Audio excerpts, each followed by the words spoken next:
Hey guys, Cotton Grammar here, Assimilation Webinar. We have an amazing webinar lined up for you today. We are going to go over the 8 commandments to client SEO and how that can scale you up to $50,000 a month. There's a lot of things, guys, that we need to get fixed before we start talking about sending you out with different techniques. What we're going to talk about today is how to get your mind and how to get your attitude straight before you can literally scale up in client SEO. One is connected to the other one. I can't send you out and give you the best client getting tactics if you're not in the right place and if you're not thinking the right way. So we're going to go over 8 reasons that literally, if you just are not doing one of these 8 reasons, it can literally alter your business if you're doing client SEO. And even for those of you guys, even how to handle businesses, period. This, what we're going to talk about literally can cover anything, but it's mostly going to be about client SEO and how I've been able to scale it up so hard and so quick over the last couple of years. But with that, we want to say hello to my co-host who has always been with me, going on a year strong right now, Mr. Derek Awasiak. What's up, buddy? Hey, Glenn. Not too much. Just keeping busy. Great. That's always good to hear. Good to know is it's 82 degrees in Orlando, man. Just thought I'd share that with you. Oh, yeah. Yeah, it's not 82 here. Shorts and flip-flops, man. Shorts and flip-flops. That's what I'm doing in this webinar. So Stephen Floyd will be on a little bit later. He'll probably be on about 10 minutes late. But what we'll do is, guys, we're going to dive straight in to the questions and get these going. We've got a lot of people posting here that they're live, which is good. Want to get everyone in the right frame of mind right now, guys. This literally, I want you to open up your mind today. I want you to really think about everything because this is one of these webinars that I really believe can impact stuff. But we will jump right on into the questions. So next one is Cotton, not SEO related, but what is good to do in Orlando that isn't theme park related? I'm gonna be honest with you. I really enjoy the swamp rides out here. You'll be amazed at how fun getting on one of these airboats and doing a swamp ride is. I was actually kind of shocked that they told me that here from Orlando, you can actually take an airboat all the way down to the Florida Keys that chain all the lakes together all the way down. I didn't know that. So those are some pretty fun things to do here. We have a lot of, even though it's theme park related, there's a lot of cool zoos around here, other stuff. So, there's a lot of stuff to do around here, but if I could only get out of the house to do it. Yeah. Sounds like fun. The question is, what do you do if your client's website is not WordPress? The very first thing that I do, and Derek could have a totally different answer, I automatically tell them that I do not work on websites that are not WordPress. And I just tell them that there's a conversion, and I have a on-site designer that I use for all of my stuff. When something needs to get done, I just push it over to him, and he gives them a quote on what it takes to convert everything over. It's generally done very, very quickly before we can move over, or they're welcome to go to another SEO, but I don't mess with it myself. So don't even want to mess with it. Derek, what do you do when you get these things? Me personally, I don't really care which CMS they're in. I'm familiar with maybe about 10. A lot of the clients I have their own custom CMS, so I just have to work with the head developer a little bit, but those ones I'm just not really logging into and doing the changes myself. So I just limit the on-page stuff on that kind of stuff. But WordPress is great, but there's lots of CMSs out there, and I don't really want to make everyone change to WordPress, especially if they're e-commerce, because right. WordPress it's kind of a really heavy system for running that kind of stuff. Yeah, and that's a good topic to bring up. I don't do any e-commerce clients. I just kind of turn those down, just for no reason. Just the juice isn't worth the squeeze for me. I'm looking for as easy the jobs as possible with the most money as possible. When I get involved with e-commerce stuff, literally takes me too much time, too demanding with not enough money. I've always felt like I could go out and I could get another client at $10,000 versus a $10,000 a month client with e-commerce equals 10 times the work to me. So, but e-commerce is great if you want to do SEO on it. And if there's a niche for it, and if you like doing all that, that's fantastic. It's just something that I don't do myself, but I know that you do a lot of it and make a lot of money. Yeah, it's definitely a skill you want to develop. It's really going to hone your skills too, right? Because it's like a lot more different URLs you have to deal with, a lot more site structure, and some of the tasks are a lot harder. So if you want a challenge, go e-commerce. Sure, absolutely.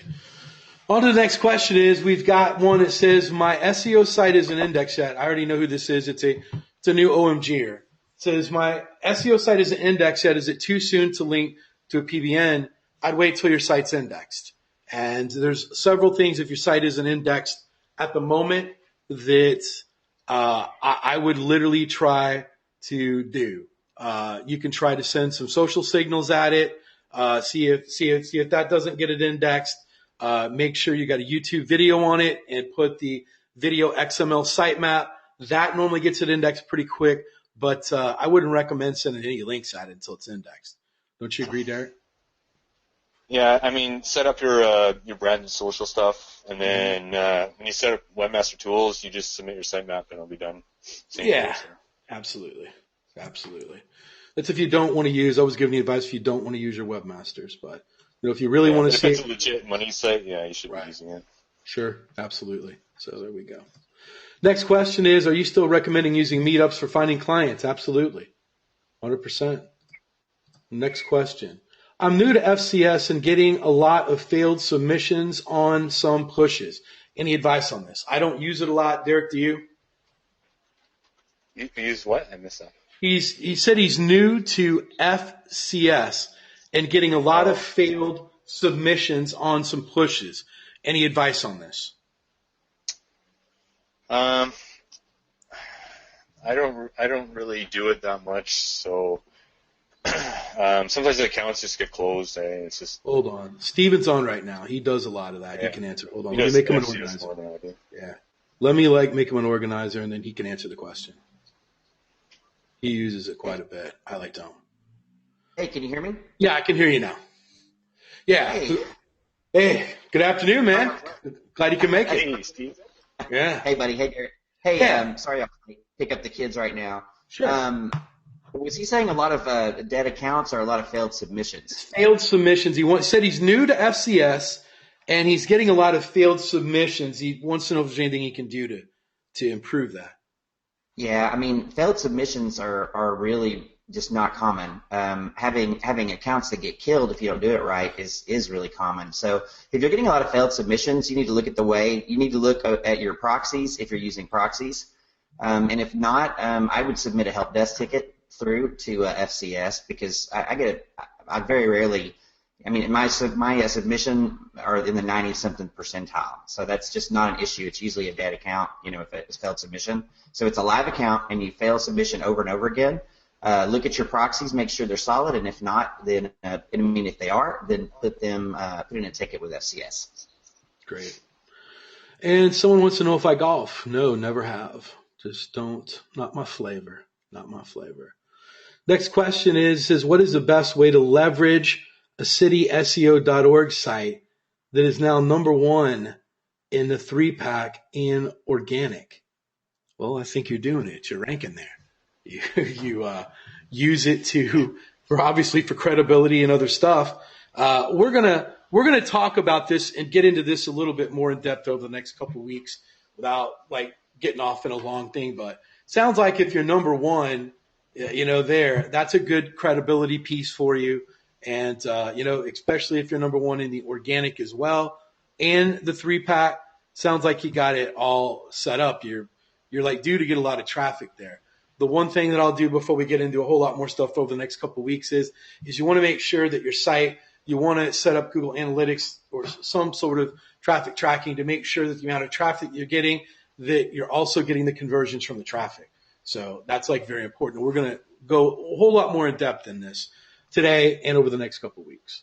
So the next question is, for those starting with zero client getting know-how, what is your single best recommendation on how to crack into client consulting? Once again, we are going to, I'm not ignoring these questions. It's something that we're really going to get into over the next couple weeks.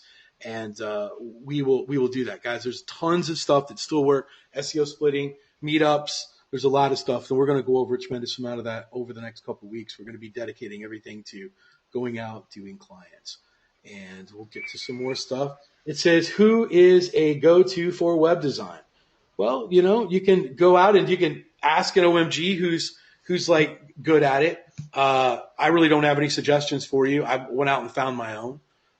You can go to Upwork, find some people there. Steven, do you got any suggestions on how people can find people that are in web design? Yeah, I mean, what you just said, I like to use people. I have kind of like my premium guys that I use, which are people based in the U.S., and, they're expensive. So if I need a really well-designed site, for a client that's got a large budget, I just stick with them. But if I have a smaller budget client, then, I have people that I use on Upwork. But, you're really it's going to take some time to get through and find some good ones. So I would do what Cotton said. I would probably just throw it out in OMG because there's probably 100 people in OMG that do web design. Mm-hmm. So I'd probably start there first. Absolutely. Yeah. I found some good people on People Per Hour, too. That's really good for you know what? They do a lot of my infographics. Come to think of it, you're like, right. They got people that'll put up a WordPress site in 24 hours for like $150. Now that I remember that. So sure, you are right about that. So I just forgot about it. I just like to, I want my websites looking a certain way if I'm building them out right. So next question is, what is the best, I'm going to not answer that one. Let's move to the next one. It says here, hello, Cotton. This is my first webinar. I am new to OMG question. I noticed that your website has a section for seen on CNN News. Is there any special secret behind this? No, there's not. You just get featured on these sites. It's kind of one of these things, guys, that when you first get in new to OMG and you get this other stuff, you like want to know, hey, how do I get in a rocket when you don't even know how to drive a car yet? So, all these things come to you over the course of time.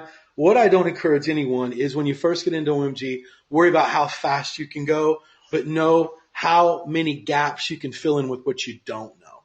Because foundation is literally what you're going to come back to 9 out of 10 times in OMG. Every fad that goes on, every way to rank, it's all going to roll back to literally Greg Morrison's training. And when you learn Greg Morrison's training inside and out, and you learn how to rank in a website with other stuff, that's like me saying, hey, Cotton, how can I rank a website in 2 months? If I told you how to do it, you're not going to understand it. You got to learn the basics first. So that's like one of the things I encourage. So welcome. Get engrossed in the 101 stuff. Iowa City Over the Shoulder series. Steven's got some pretty cool stuff that's going to be coming out over the next few weeks about, how to rank your website, if you're doing some local client stuff. So we're going to have a lot of different stuff to choose from. But guys, I encourage, if you're in OMG and you're in here for 90 days, I wouldn't be worried about the shortcuts. I'd be worried about getting the foundational stuff down. And it's pretty much my advice. Derek or Steven, you have anything to add to that? Yeah, just keep watching all the webinars, and the community is going to be a really good help too, so just keep asking questions. Mm-hmm. Great.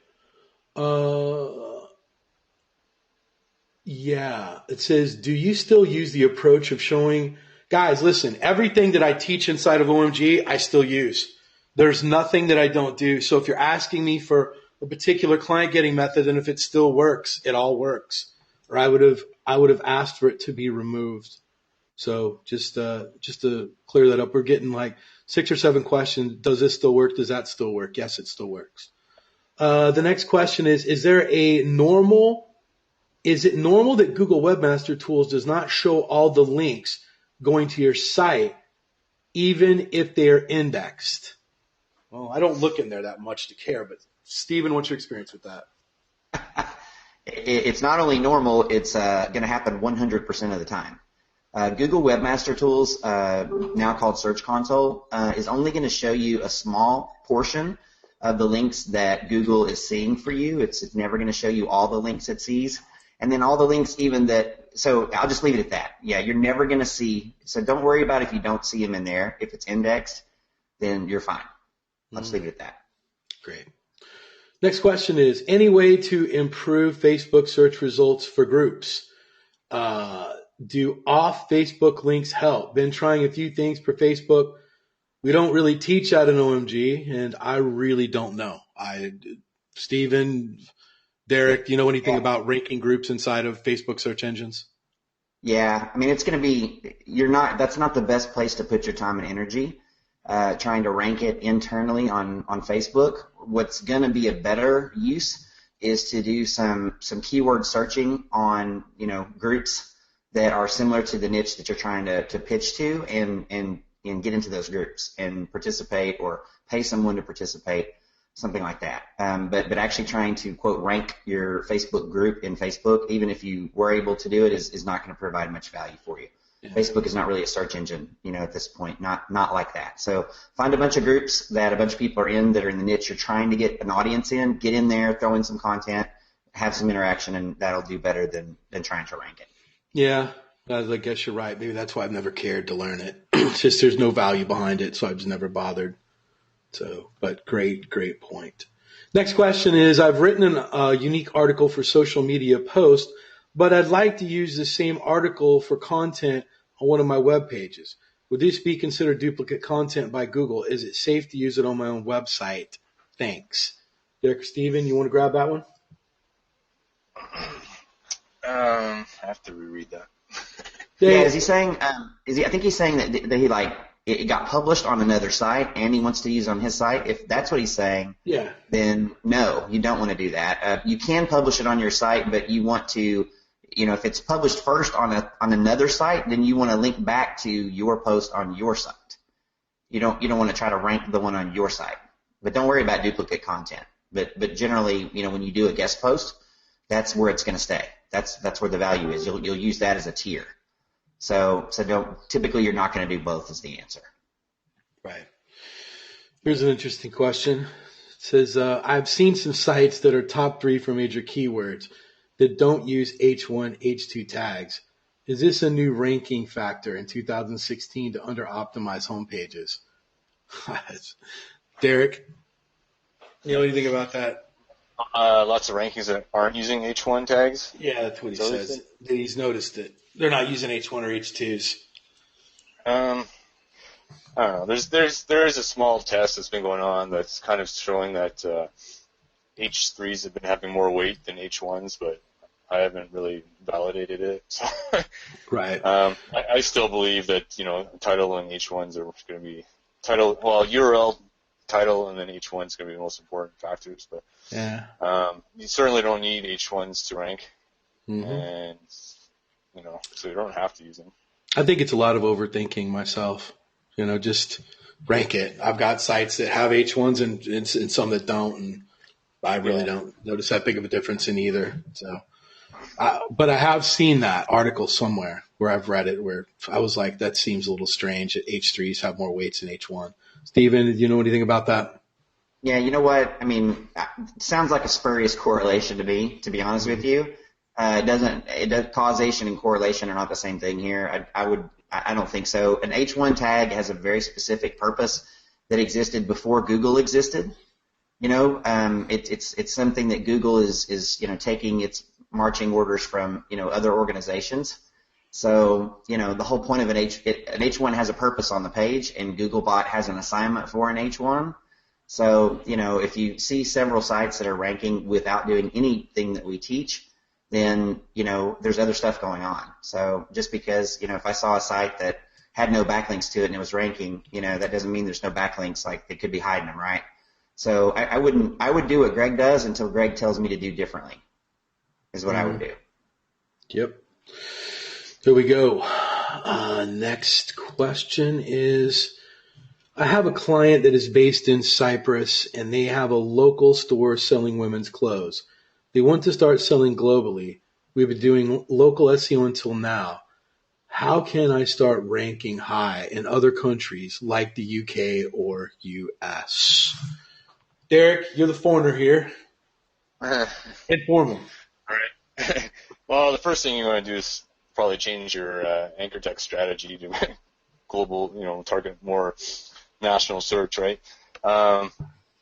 If they're if they're ranking, if you want to rank in different countries, you could look into getting different TLDs for each country because it'll be a lot easier to rank, like the .co.uk versus the .com in there, and then just use set plugin WPML, whatever it is called, the href lang manager. We have to I don't think we've ever covered actual webinar on how to use that, eh? I don't. No, we have not. No, we haven't. Might be. So might be a future webinar. Yeah. But if you're trying to use one domain, just change your anchor text strategy and go for national search. Make sure you're not using any local modifiers on it. And usually, sometimes I don't display the address on the home page, but I usually just leave it on the contact page. Sometimes that's helped change sites from local to kick in for a national search, but it's not always. Stephen, anything else you want to add? Yeah, I mean, really what he's asking is really complex, as I know that you know, obviously, so I don't think we can really answer this too well, better than you've already done on a short webinar. If you want to rank at multiple, locations, whether it's states in a country or whether it's, nations or whatever continents, you're going to have to take your single site strategy and multiply it by the number of different places you want to rank. So just at this point, I don't think we can help too much more than you already have. Got it. Great. Next question. Is a social site like Facebook and Twitter with some PBNs powering it up more powerful than a single, more expensive PBN? Wondering if I need to buy more powerful PBNs or do what Greg does and point PBNs to socials and 2.0s. I don't know if I want to touch that question. I do what Greg tells you to do. That's my answer. Steven? I mean, I'm gonna not really expand upon that, but to be clear, what Greg tells you to do is if you are an advanced SEO and you're really familiar with PBNs and you have a lot of experience with that and with anchor text and all that stuff, then you can point them directly to your money site. If you're not a really experienced SEO that has a lot of experience with PBNs, then he suggests you point them through Web 2.0. So wherever you fall into that equation, whoever asked that question, I'm not able to follow along real easily on here, then that's what I would do. But either way, it's do what Greg does. So if you're advanced, go for it. If you're not, do what Greg said and point it to the Web 2.0s. Yeah, he can do them both ways too. So just absolutely. Yeah. Next one is let's skip on here. Here we go. This is an unusual one. I have Norton Security on my PC, and I got an email from Norton that one of my PBNs has malicious content and might pose a security risk. Any advance on how to fix this? And is it fixable, or can I use the PBN? I've already set it up and have some simple posts, but nothing is linked to it but socials. Just from reading it through one time, I can tell you what I'd do. I'd disable Norton Security. So that's just me. Stephen, Derek, do you have any more context to add to that? I'd love to add after. Go ahead, Derek. I'd love to add after you, though. Sure. I mean, I have it's a stupid AVG toolbar always installed on my computer, and it's something I don't want. And you go to pretty much any site, and it's going to set it off. This says some kind of backdoor or something on there, but there's usually nothing wrong with the site. I know there's nothing wrong with Yahoo.com, and I'm like, what the hell's going on? So a lot of it's just false alarms. Sometimes it is an issue, but then you need to talk to a security guy. So, Stephen? Yeah. So Cotton, you know that I used to own a company that was kind of like Geek Squad. We would do computer repairs, and we had a joke that we should send probably at least 5% of our gross income directly to Symantec because of all the business they brought to us from their product sucking so bad. And us having to fix it and remove it off people's computers. But that being said, what I would do if I had a PBN and anything was telling me that it might have malware is I would go into Search Console, aka Webmaster Tools, and see if there is a malware warning in there. If there is, then there's information on what to do next. If there's not, I would probably still go ahead and do a virus scan on the site from inside of cPanel. Or you could just download the whole WordPress site and scan it locally with something other than Norton. But I hate Norton. I wouldn't use Norton on anything. It's just horrible. Yeah. You know what? I'm like kind of curious. Just get a little feedback here. Put it in the Facebook group, guys. Once again, I've taught the new people over on Simulation Light, guys, you can have your cell phone in your hand and be hashtagging and keep it up there if you need a little hack on how to do this. But how many of you actually have an antivirus software running on your? Just give me yes, hashtag yes. If you don't, give me hashtag no. I'm just kind of curious. We've never really asked this before, but let's see what we got here. We got. I love how Chris Lee says, "Hell no, no, yes, no." Looks like it's halfway. Looks like it's about 50-50. I refuse to run one. What about you, Steven? Well, you're a Windows guy, so you better run one. You know what? Actually, I don't. I have Windows 10, so it's got Microsoft Security Essentials / Defender built into it, and it works great for me. And then on my Mac, I guess I don't have anything. You don't need that. Yeah. Do I have anything on my Mac? I don't know. No, you don't. I don't know if I would even know how to tell. It'd be like injecting it with the HIV virus if you put it on your Mac. So yeah. Derek, I know you got to be running one with that Windows, man. Come on. I just use Malwarebytes. That's about it. Yeah, I don't. I've never ran one. I say this now and watch me get wiped out. I've never had a virus ever using a Mac. Ever.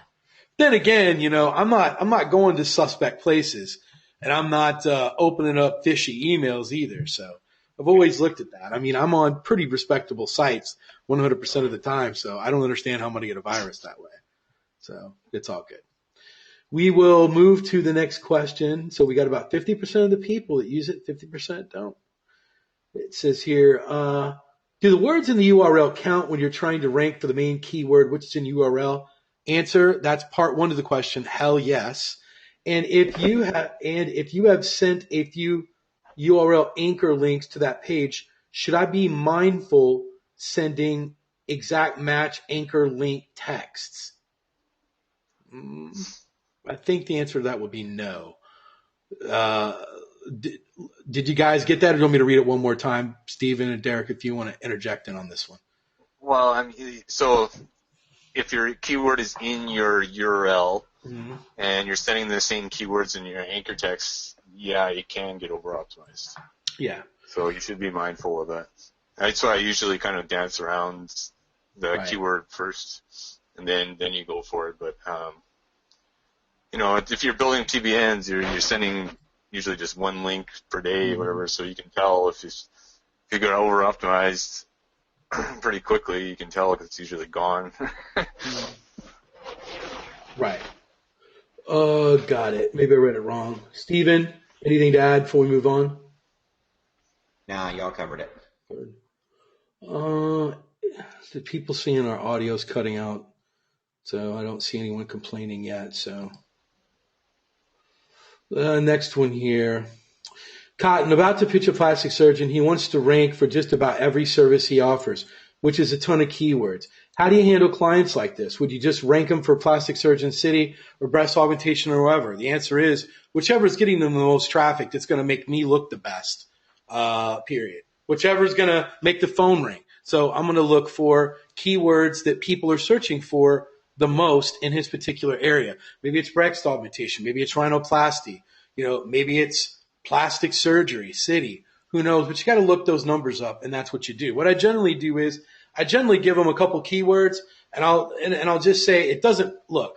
I don't care what they want to rank for. Here's what I'm going to do, and we're going to start out with 2, maybe 3, and once we get these up and running, then you're going to be happy to find out that many of the other ones that you want to go for also are probably going to rank from the vacuum of what I'm already doing. Once we get these up high enough, we can go back and revisit if you want other keywords to be ranked. So I do set a limit in how many keywords that I do rank, and I do give discounts. Like once we get to a certain place, I'll say, okay, we can add 4 more keywords or this or that, but it's going to cost X amount of more dollars. Or I wait until I get the particular results done from the first set. Then that's how I extend them to work for me longer. If they want to rank for something more, maybe it's rhinoplasty, maybe it's nose job, maybe it's mommy makeover, maybe it's one of these other keywords. These are all very difficult keywords. I'm just not going to give them carte blanche, going mommy makeover, rhinoplasty, breast augmentation, and plastic surgeon. So they're going to have to pick and choose, and then we can add on different things after that. But I prefer to just work on one set when it comes to stuff like that. Derek, what do you normally do? Yeah, pretty much the same thing.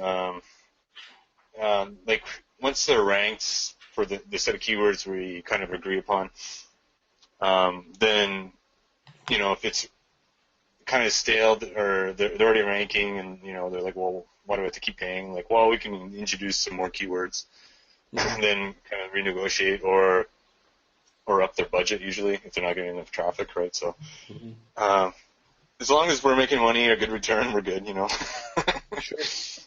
Absolutely. Steven, anything to add? Yeah, I do pricing a little bit different than you because my scope of clients is usually a little bit different than yours. And plastic surgeons are one of the things that I specialize in. This is actually one of the few times that I actually enjoy working with plastic surgeons because a lot of them tend to have a God complex. And so what I do is I will price them out on everything they ask me for. So if they ask me for 20 keywords that are worth $5,000 each, then I give them a proposal that includes one of the options is $100,000 a month, right? I usually give my clients a couple of different options in a case like that. And so far, nobody's taken me up on the the $100K a month option or the even the $70K a month option. But I love it because for just a minute, I know that they're looking at it, and I know that they know I'm looking at them, and I'm just like, hey, I'm ready to go. Just let me know. Which one of these will your budget work with, right? And so, that's how I like to do it. I'll be happy to start with like 10 or 15 if they want, but, it's going to be a long time, because like you said, you're going to get synergy with some of the other keywords. They're going to make each other more powerful, but, generally, like you said, Cotton, and like Derek said, I typically am going to rank someone. I usually do about 9, actually. I usually go for 3 trophies, 3 medium value, and 3 long tails. And I kind of promise those results over a number of months. And that's how I do. Almost all my clients are like that. But if they wanted to, pay a bunch up front, I'd certainly be willing to do it. But so far, the highest I've ever gotten from a single client, on a single start was $25K. And that was real kind of a special deal. It had multiple websites and whatever. So typically, like you do, I'd go after just a couple. Definitely. Great. We will move on to the next one. Someone wants to know, is it important to have business cards? Guys, I'm going to be honest with you, man. I thought it was so important when I first started OMG. Oh, got to have a business card. Taught that. I don't think I've given out one business card in all of 2015. Just not one. And people would ask me for them, and I'm just like, hey, I'm fresh out. And I don't really think I lost any business either. Am I telling you not to get them? No. I just don't think that you're going to find that they're absolutely just deal breakers if you don't have one. But there's a lot of places like MOO.com. I think you can get like an introductory 50 business cards for free, like just for shipping, something like that. Just start out with that. Find out how many business cards you go through. Now, if you're handing out business cards as a way to prospect, or you're going to a lot of meetups, so that's your way of meeting with people as you hand out your business card, then great. I've just never marketed or networked myself that way. So, Derek, Steven, plus I don't ever go anywhere either. So yeah, I do most of my stuff face to face. So I'll tell you a little hint about how I do things. I do lots of in-person events, like networking events, and lots of people. One of the things that I like to tell people is, that if you're going to be in these networking events like BNI and things like that, you need to participate, right? You need to buy things from people in the group. You can't just go in there and try to sell your stuff and never be a buyer. So business cards are one of the things that I buy often, and I think I've mentioned this before in a webinar, but I've probably got, I'm not exaggerating, probably about 5,000 business cards in my garage, because it's like at every freaking networking meeting ever, there's always somebody that's doing like business cards. So it's a real cheap, like $30, $40, $50 way for me to show that group that I'm a buyer, I'm a player, I'm a participator, and so, get them that way and be kind of a double value for you. And then, like I said, I hand them out a lot, but that's just part of what I do. I close most of my deals in person too. So it's just a different way of doing it. Obviously, Cotton does most of his over the phone. So, business cards probably aren't going to be as valuable for him. But for me, I feel naked if I left the house without business cards. Yeah, I agree. Next one. Considering all the metrics are the same, are PBNs with TLDs other than the regular .com, .net just as powerful, like info, CC, etc.?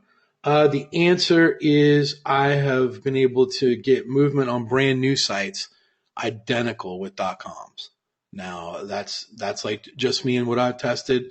I've bought a few hundred .xyzs, .ones. Those are my preference that I like go to. If I can't get a com, or if I can't get a net, or if I can't get an org, I really like the .xyzs and the .ones. So, Derek, I'd like to know that you and Mike buy a lot of these, or is it just Mike? And what's your thoughts? Well, he buys thousands, but there's really no more TLD preference.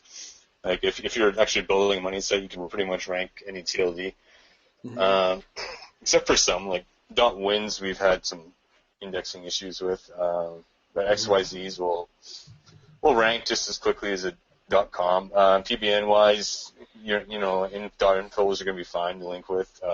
It's just about link juice. It's not about TLDs. So obviously, there's just going to be more abundance of .coms out there, and there's quite a lot of .infos, but some of the rare, like the .xyzs, are going to be harder to find for PBNs because they're so new. But yeah, there's no preference. Steven, you been testing any of that? Well, yeah. I mean, this is a really good question because it gives me an opportunity to remind everybody that the power of a PBN comes from its backlinks. So I don't care what the TLD is. If you find an XYZ that's got a whole bunch of really good backlinks going to it, and it's got a lot of juice, then buy it. I mean, like Derek said, though, you're going to be hard-pressed to find many XYZs that have a lot of juice that haven't been spammed because, another thing, you're going to look for with your backlinks is, so a little bit of age, right? You don't want to buy a PBN that's got, all of its backlinks are in the last 30 days. You're looking at that, you're looking at somebody who's scamming you on an auction is what that is, right? So, if you can find any top level domain, any domain extension, and you got some good backlinks in there, that are, at least, I like them at least a year old personally. I know different people have different values, but if it doesn't have at least a handful of links that are more than a year old, I'm not even looking at it. I don't care what its metrics are. But don't worry about that. But like Derek said too, with the money site, that's different. Money sites, I'm only going to stick with top level domains for the U.S. and I may go with country specific domains. If I wanted to rank it in Australia, I'm going to go with the .au, just as an example, or .com.au. So anyway, yeah, good question. I remember backlinks for PBNs. Yeah. It's true. I do notice that there's a lot more. If you're like buying more expired stuff, there's going to be a lot more quality domains that are like .co.uk that haven't been spammed. Yeah. For for pricing and stuff like that. I notice that a lot. Yeah, I don't think their buying market is active, right? I don't think their market is as active. I think that's why there's so many of them because I see the same thing you do. I don't think that there's as many SEOs in the UK, so they're not getting bought up. Everybody and their dog is buying them here. Yeah. Oh, yeah. Exactly. Yeah. But Steven's right about the PBN. But if you're looking to just start a brand new domain itself, I started a brand new domain, and I'm ranked number 1 for city web design with a .1. So nothing. All these are the same right now. It's all the links in the back of it. It's just how you do your SEO. Just .wang.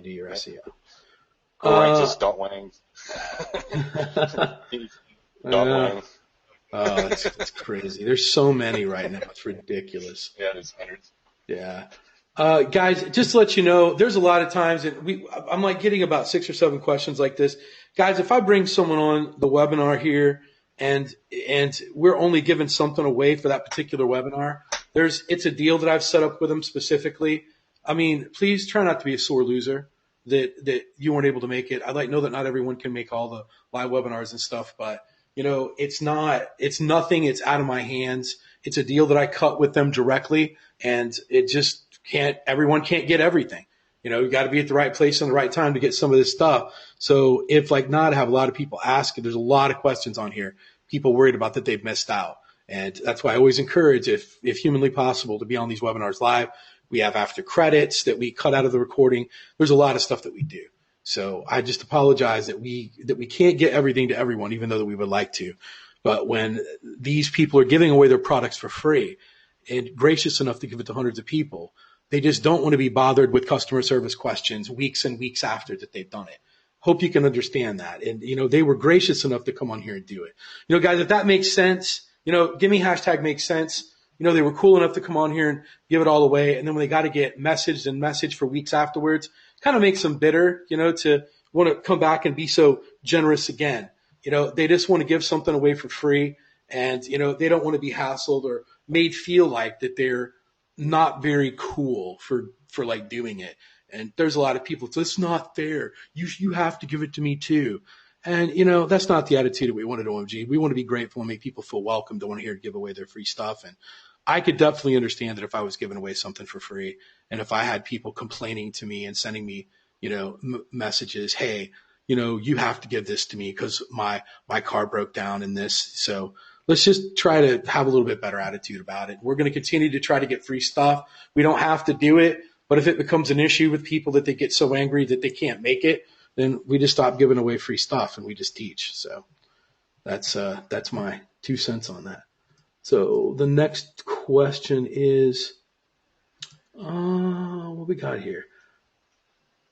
More here. What kind of clients are willing to pay $5K to $10K? Any client that has a high, that charges a high dollar amount per client. You got plastic surgeons, you got lawyers, you got fencers, you got, large equipment vehicles, you got fork trucks, dump trucks, you got all sorts of stuff. It's just right off the top of my head. Steven, you want to keep the list going? One I forgot? Yeah, I'll tell you an easy way to tell a lot of times, especially if you're in a large area. Listen to the radio. People who are buying radio ads during prime time typically, have a decent budget. I heard that a Super Bowl 30-second slot goes for $4 million this year. $4 million. But yeah, there's tons of people. You have to understand that a $5K a month budget for SEO across all of SEO is a low budget actually. I know that you guys think that that's a lot of money, but if you look across the board, like what the average company spends on SEO, I think it's like 12 or 15 or something a month, if I remember correctly from the last research that came out. So, something was mentioned earlier. I'll tell you who absolutely will pay that much is your e-commerce clients. So again, there's a lot of work for that, a ton of work. So, again, just think, rich niches basically, right? Anybody that's going to make a good return on investment and really 5,000 is low. That's not. I'm going to be honest with you. That's my minimum. That's okay, my minimum. I was going to say, there's a ton of businesses. 5K is a joke. All your doctors and especially your like Cotton said, your plastic surgeons. If 5K is too much for them, then they must be still in school or something. I don't know what the deal is because they make that much off a single procedure. In Dallas, Texas, the average net profit, so net, not gross, net profit for a procedure is $7,000 in Dallas. And of course, that's across all of them, everything from $40,000 procedures down to 10. But $7,000 for a single procedure, holy crap! If you can't get them 1 or 2 leads a month that close and turn into customers, they should hire someone else.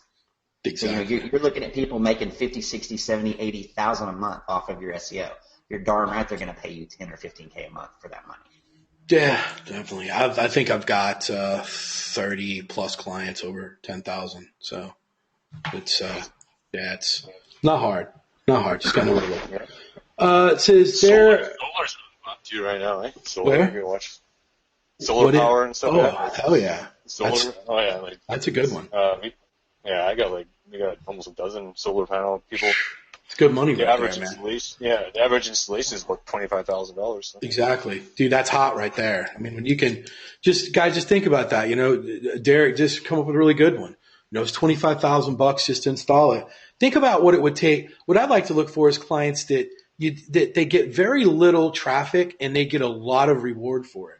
So, and if you were on the assimilation light, I mean, I kind of explained it, but I'll explain it again. If Taco Bell wants to hire you and you can send 300 people, brand new people every month to them, that's not going to be any business for them when they're making about $1.50 for every person that comes through. Yeah. They're not going to be able to afford $5,000 a month to pay you. It makes no sense. Just like Derek said, what if Derek and his solar panel people can provide 200 unique visitors a month to that site and they close 4 of those things, 5? It's worth it. So the really key is to look for high dollar amounts, minimal people over to the website, high reward, high return for the client. When you can send over hundreds of people and there's low return, like a taco, then it just doesn't make any sense. So that's how you really got to look for client SEO and look for really good paying clients. So yeah, I think no work and stuff like that. Exactly.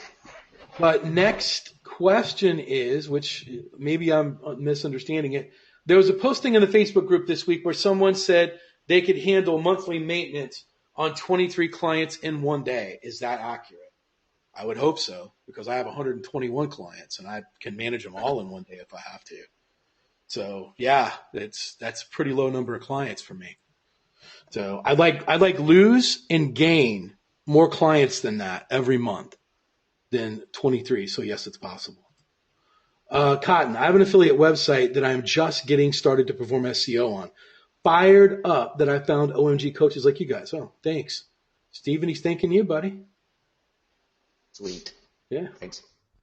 It says, hey, Cotton, what niches, size of business do you find the easiest to sell? We just answered that question.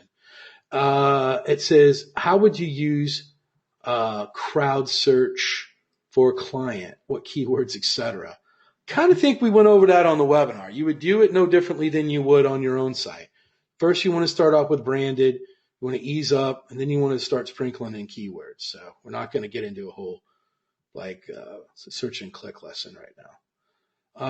Let's see here. One of my money sites is ranking in the top 75 in other countries, but it's not showing anywhere in the search results in my own country. What might be for the reason? We will throw this to our foreigner, Derek Watson. Yeah, I mean, that's one of those, yeah. Probably want to look at the site to see what's going on, but could be, we don't know if he's using the wrong TLD, could be penalized somehow. Yeah, I used to. Yeah, I mean, I've had ones that rank fine in one country and then nowhere in the U.S. because they got penalized. I mean, each Google basically has its own set of rules too, so some of the foreign countries they're almost operating like 5 years ago in Google US, So yeah, it could be a whole whack of things. It's kind of too generic. Yeah, I mean, the first thing to do is to go into Search Console and make sure that your geographic area is set to the area that you want to rank in, because if it's not, then that's it. So just go there first and check. And if you have it set correctly, then it's probably, like Derek said, one of the 8,000 things. There's a lot of things that could be. But I've seen that happen so many times, it'd blow your head apart. So just remember, you need to set a geography in Webmaster Tools and Search Console. So that would absolutely explain why this is happening, or one explanation. Like Derek said, though, too, very well could be that you have some type of penalty on the version of Google that you're trying to rank in. So, a lot of times you'll see this with new clients. You take on a new client and you really don't understand their history, and you don't know that someone, in India, the best SEO expert on Upwork for $1 a day, built them out 855,000 profile links, and got them destroyed, right? So look at those kind of things. Usually a good sign of a penalty is if it's still ranking in Yahoo and Bing or in Google. So Right. Yeah, great point. Yahoo really loves the spam. Mm-hmm. That's a great point. So check that out, like Garrett said. So check and see how it's doing in Yahoo and Bing. Right. Stephen, Joshua Ferris says hello. Well, hello there.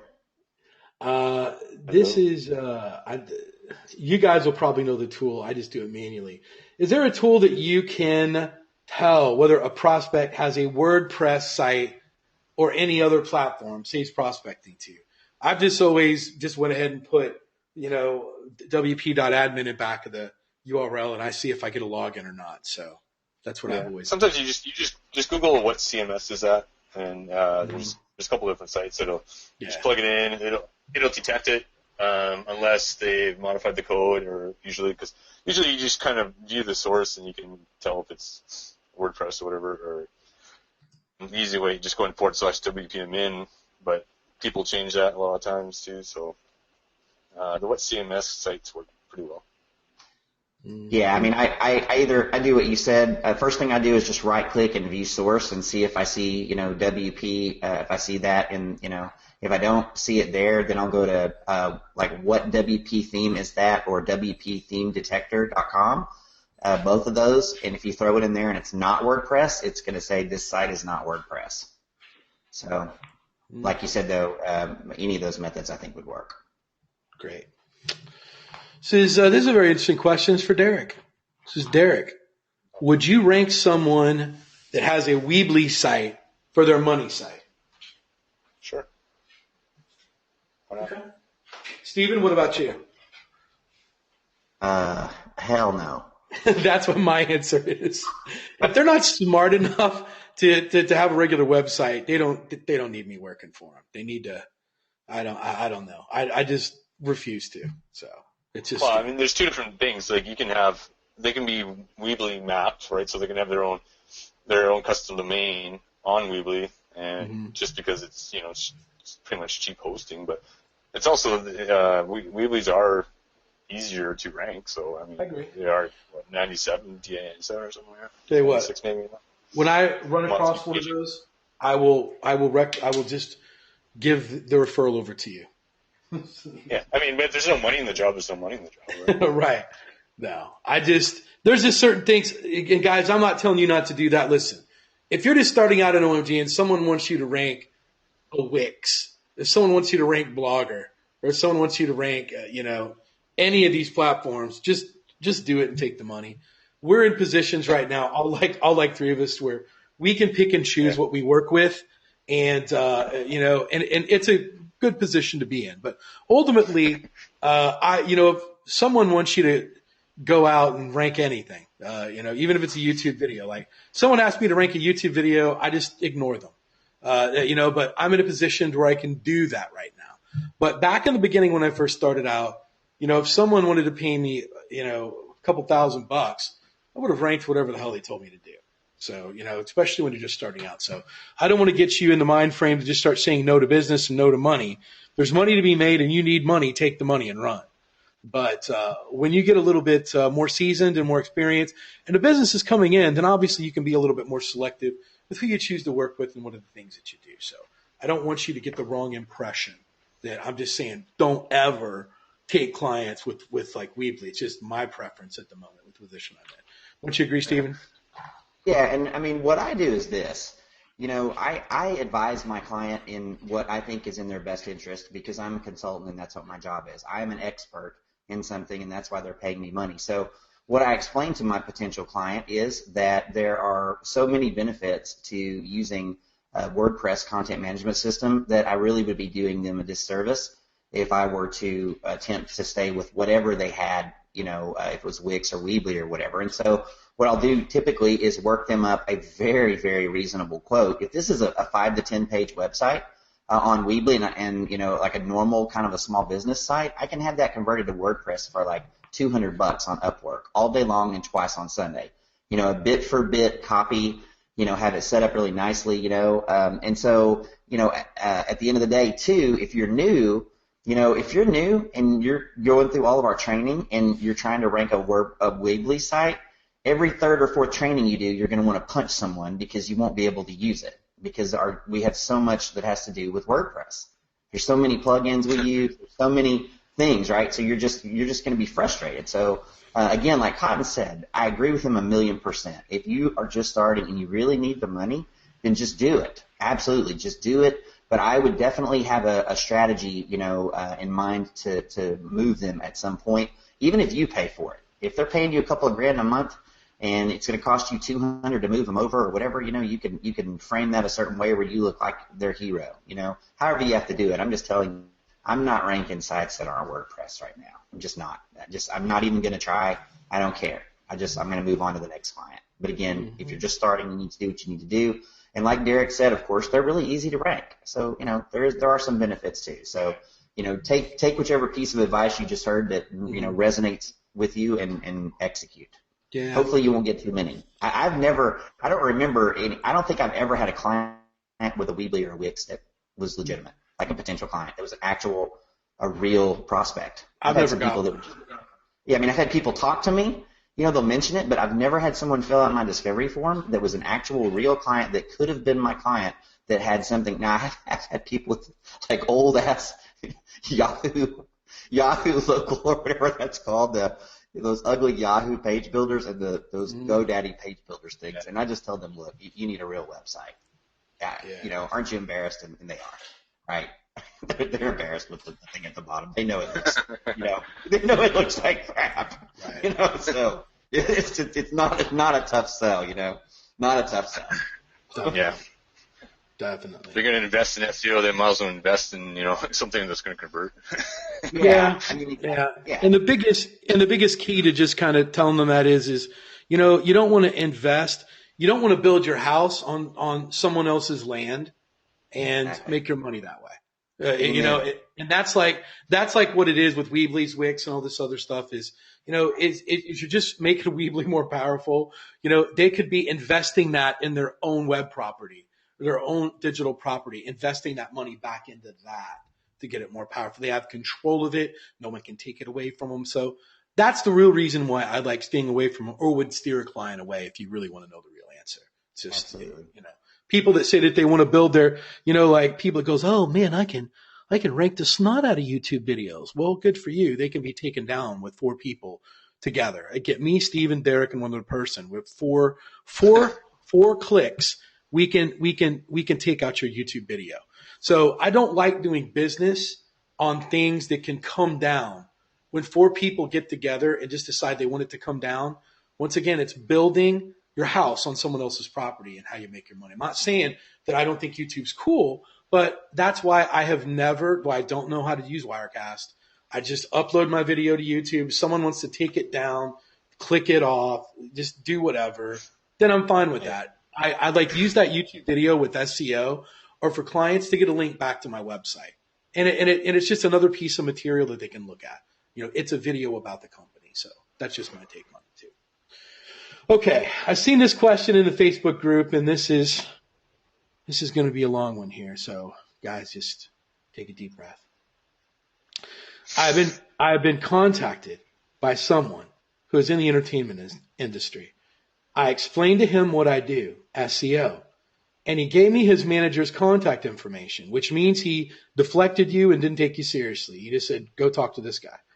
He asked me to give his manager a call and explain to him what I should do, and explain to him what I do and that we can do business from there. Hold on, I'm getting stuck here. This thing's not even scrolling up right.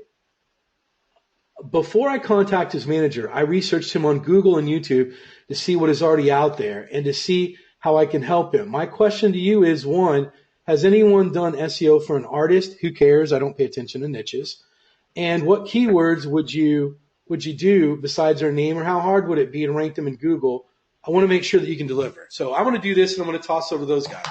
First of all, I don't take deflections very well. So I contacted a guy, and he said, hey, I might know a guy that knows a guy. Might need some SEO. Why don't you call him? Why don't you go pitch him? What he basically did is, here, doggy, go fetch. So I don't like that. I said, look, have your manager call me. And first of all, you guys need to fill out my discovery form. Because once I have that filled out, then I know they're serious. Then I know they want to do business, and I have all the keywords that I need and all the information that I need for them so I can do business. I still to this day will not chase people like this. Now, if you're new, chase all you want. But to get a hold of this guy and to sell him, 9 times out of 10, he's going to be like, yeah, I don't know how you got my number. Well, Jim didn't tell you what. And then you're like pitching him. He doesn't know what's going on. Now you're trying to force him over to something that he doesn't know. So if your first contact is not willing to give you a warm intro to the second guy, it's not a deal that I would take seriously. That's just me. I don't waste my time like that chasing what ifs. And guys, please, for the love of Jesus, stop asking the question, has anyone done SEO for solar panels? Guess what? I have not, but I can successfully do SEO for any solar panel company in the world. Have I done SEO for bras and panties? I have not, but I promise you that I can. Have I done it for, how to save the whales? I have not, but I don't need to talk to someone that has. I research and develop, and I do SEO based on my own set of rules, my own research, and my own criteria. And my advice is there are no niches, just like there is no spoon. It's just money. It's SEO, it's traffic, it's finding the right keywords to throw the traffic over to that. That's my advice. Derek and Steven, I will throw that over to you. Steven. I got You got nothing? I got nothing. I mean, like I'm the exact same way. I'm not like a door-to-door vacuum salesman. So I don't do the sales on our end, but we don't approach companies. So it's usually coming the other way around. Yeah. Yeah, a lot of times what happens, and I'm not saying that this is exactly what happened here, but it just reminded me of this. A lot of times when you're starting out, you'll get some prospects, or it looks like a prospect that is really exciting to you. Maybe a buddy of yours from college or something. He has a friend who's a millionaire, and he wants you to do this or that. And when you're starting off, it's absolutely understandable that would be exciting to you, and you start thinking, hey, I want to hit my 10K a month. If I just could close this one deal, then I'd have my 10K. And so what happens, though, I'll tell you, is 99.9% of the time, you spend a ton of time and energy and resources chasing down this deal that never closes. And instead, you could have been chasing down, normal kind of deals that you actually will close. And so I'm not trying to be negative or tell you not to, go for things, not to get excited about prospects. But you have to really stop and ask yourself. You have to be honest with yourself and say, is this a real deal? Because I can't tell you, probably every person I've ever coached in client SEO ever has had this exact issue where, some friend of a friend of a friend of a friend or something, has got this huge deal and it's going to blow up, and they typically want me to be their partner on it. And, they're all excited. And all of those times, I think I remember one that actually worked. And it was actually a relative that he had. Mm-hmm. So all the other times it didn't work, and all they did was waste sometimes weeks, chasing, the rainbow. And so I would say that, do what we teach, pull people through your discovery form. If they're not willing to do that, then move on is what I would do. I would say do what Cotton does and move on. Very, very wise words from like Stephen Floyd. I've seen so many new people.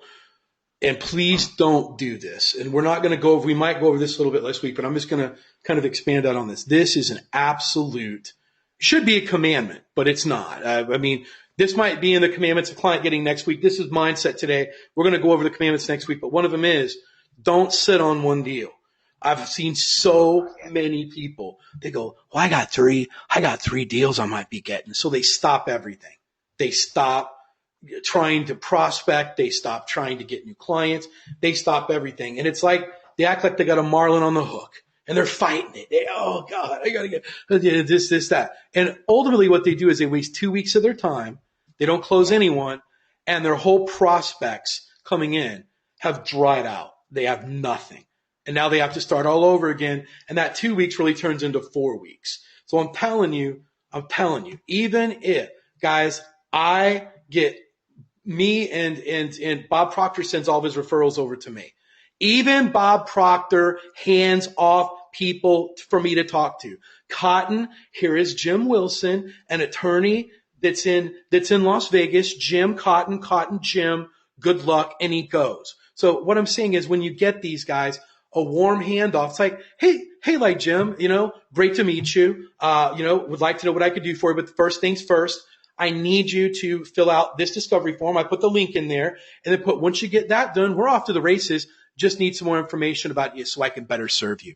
Generally, what I find out, hey, Cotton, thank you. I'll get on that right away. And before I know it, kabam, I've got a discovery form back. So guys, always ask for a warm handoff to anybody that is referring you to anyone. Even I am a referral master when it comes to my clients. I ended up having to close. It was well over 20 plus clients last week for me to make my 600K last month because I lost a whole bunch. Guys, I sent out an email asking to all my clients, asking for referrals. Every single one of them, I've got them trained, gave me the warm handoff. Hey, Cotton, here's Sally. Sally owns the nail salon here in New York City, and she's real interested in getting her website more done.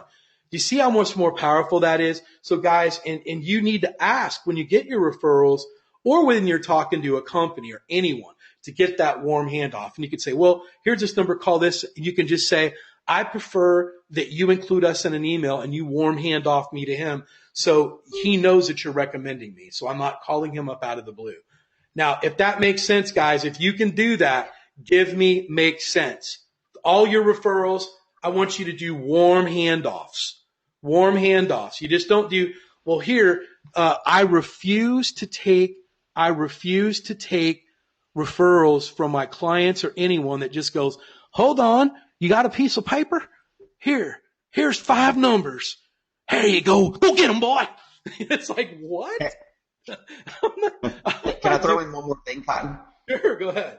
Mind if I throw in one more thing? I can just see you like throwing a lead like you're gonna go fetch it. But people act like that. So go get them, boy.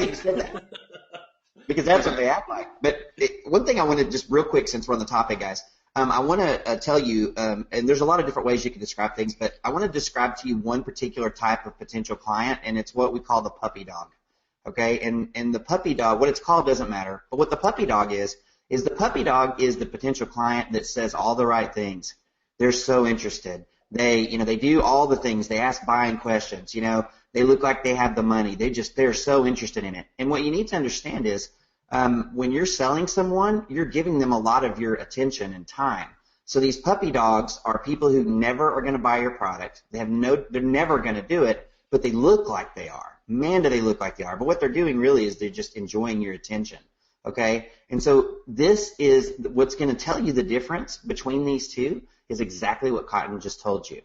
If they are doing and saying all the right things and you're just like, oh, man, I got this one, man. I'm going to go ahead and just put this in the net win column for the month, but they won't fill out your form or they won't work into your velvet ropes, then that's what you got. That's what you're looking at, because a real buyer, a real prospect is going to do the things that you want them to do. It's going to work, with you. So be careful of those because, these types of buyers can really eat up a lot of your time, man. When I first started doing this, I can't tell you how many, like I told you, I do all my closes in person.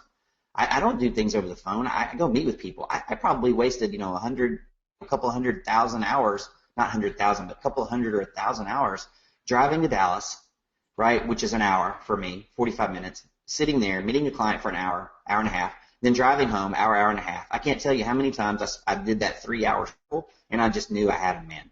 Just knew I had them. I was so proud of myself, I'm doing the happy dance, on the way home, and guess what? Never, a lot of those never closed, right? And if I had only known about the velvet ropes back then, if I'd just known, then I would have saved myself all that time and energy because now I do what Cotton teaches, and it does exactly what he tells you it'll do. The people who aren't serious, you don't waste time on. The people who are serious have an opportunity to make some money with you. So just, man, as much as possible, stick with Cotton's training. Just do what he tells you. And I'm telling you this as having someone that's done this for a long, long, long, long time. Just do it. Just do it. Just do it. Just do it. Great. Good. Hopefully these guys have learned a little bit about the warm handoff to make sure that all your referrals are done that way. People want to know about Social Explosion. Am I still using it? on some things. I mean, it's not necessary. And for those of you new people, just ignore the question. Derek, what about you? Yeah, I still use it on pretty much every PBN and every money site. So. Sure. Great. We will get Steven. You using it? What plugin? Social explosion. I'm sorry, I'm not familiar with that. No, I don't. No. Trying to get to see if there's any other question that we need to get to. Here we go. This is an interesting one. I'm going to go ahead and tackle this one, even though it's going to be kind of controversial.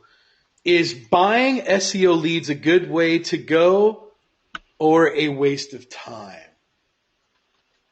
I will let the other guys answer that first. I thought you just said you were going to answer it. Me personally, I find it a waste of time because most of them are being resold 100 times anyways. So by the time you phone them up, they don't know who you are. It's also it's kind of going back to like the hand warm off. Yeah. They don't know who you are. They don't know. Are they even really interested in SEO, or are they just who knows? Mm-hmm. You could be buying leads from someone who has a city SEO site that could be really good. Who knows? But it could go 100 different ways. But any generic lead seller is going to be crap usually. Steven, how about them SEO leads? You dig in and swim around in them? Oh man, I gotta tell you. I mean, I've got quite a bit of experience with this. So probably starting back in the very first year that I was doing SEO, I started investigating this, and I probably have tried at least a dozen different ones, and I can say that my return on investment has been exactly $0.00. However, I have wasted a lot of time and energy. So there was an effect. So and I did lose some money too. So I lost some money and a lot of time and energy. But if anyone finds one that actually works, go ahead and sign me up. I'll be ready for it. But so far, and there's several prominent ones actually, and I'm not going to name names, but there's one particular one that comes to mind that comes across your Facebook feed probably 50 times a day. If you're like me and it irritates the crap out of me, no, their leads don't work either. Mm-hmm. So I'm saying no. I mean, the closest thing I've got is like I've actually closed some people off of Thumbtack, and technically that's buying leads. So, but other than that, nope. Zero success. Great. How would you guys like to hear how you can make $1,000 off of SEO leads? Give me hashtag hell yeah. I want to see it. Now we got 500 people on. I need to see about 200 people. I want to see about at least 200 people. Give me hashtag hell yeah. I got to see them flying in. How you could make $1,000 off selling SEO leads. Want them. We're getting them slow here, Steven. People are starting to wake up. They hear money. Look at this. Wow. Here we go. Come on, guys. We got a few more to go here. Few more to go. I'm not on my pace here. I need about 500 hashtags before I start. I'm on a hashtag goal here. So there we go. They keep flying in. Well, guys, I'm going to tell you how to do it.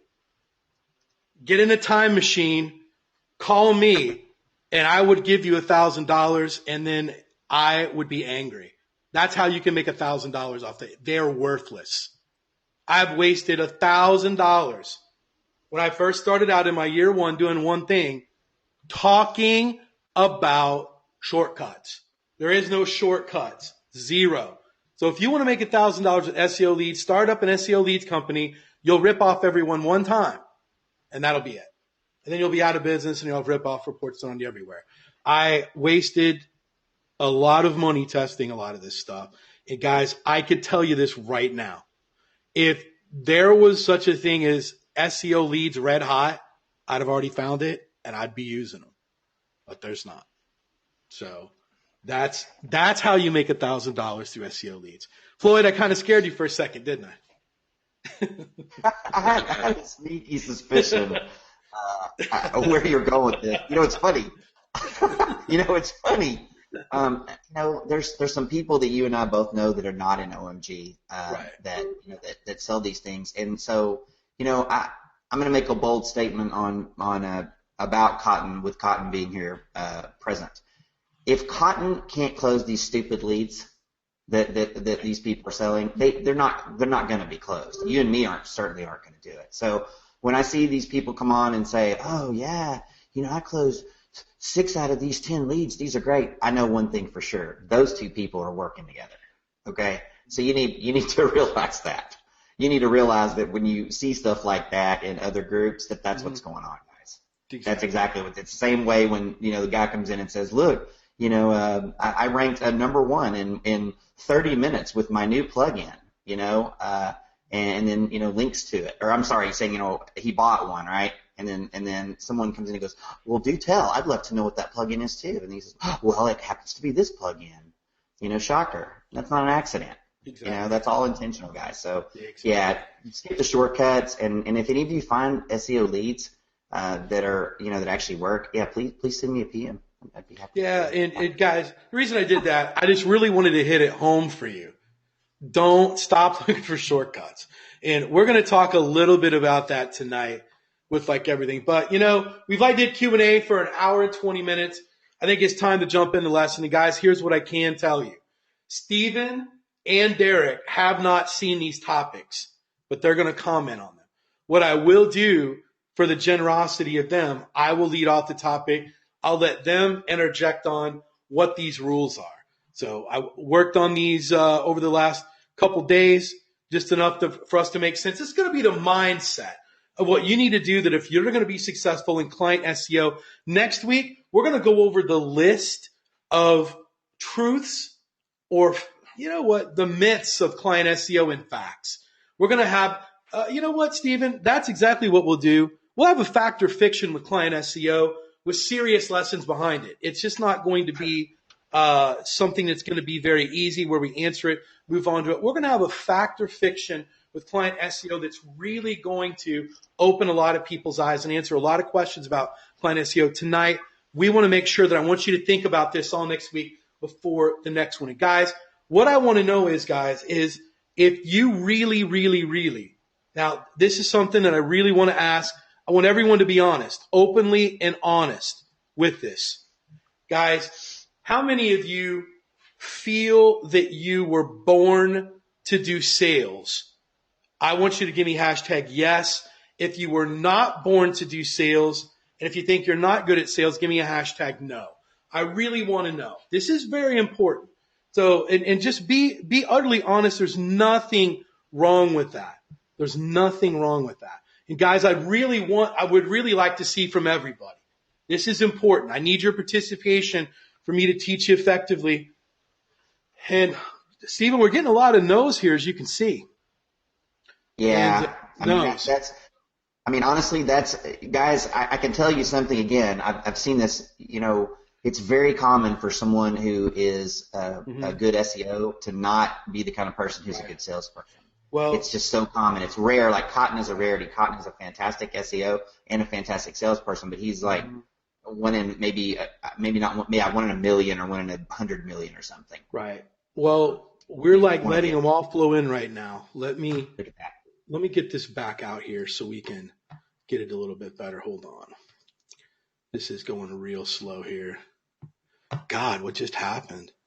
You're breaking Facebook again. Yeah, I just did. I can't even get out of this. There we go. So what we got in here is we got a lot of no's. We'll lighten the screen up here. A lot of no's. We can see all the no's right here. We can get more comments coming on right here. So a lot of no's. Notice the yeses. Hey, Cotton, sorry. Notice the yeses are mostly not just yes. They got to throw something else on there. Yeah. Right? Is that the personality or what, right? Exactly. The person who says yes can't just say yes. They gotta throw on something, right? So funny. This is to see the personalities, It's acting way up. So, okay. Here we go, guys. We're going to get started with the commandment number 1 of mindset, which is this. Guys, I want you to look at what you posted.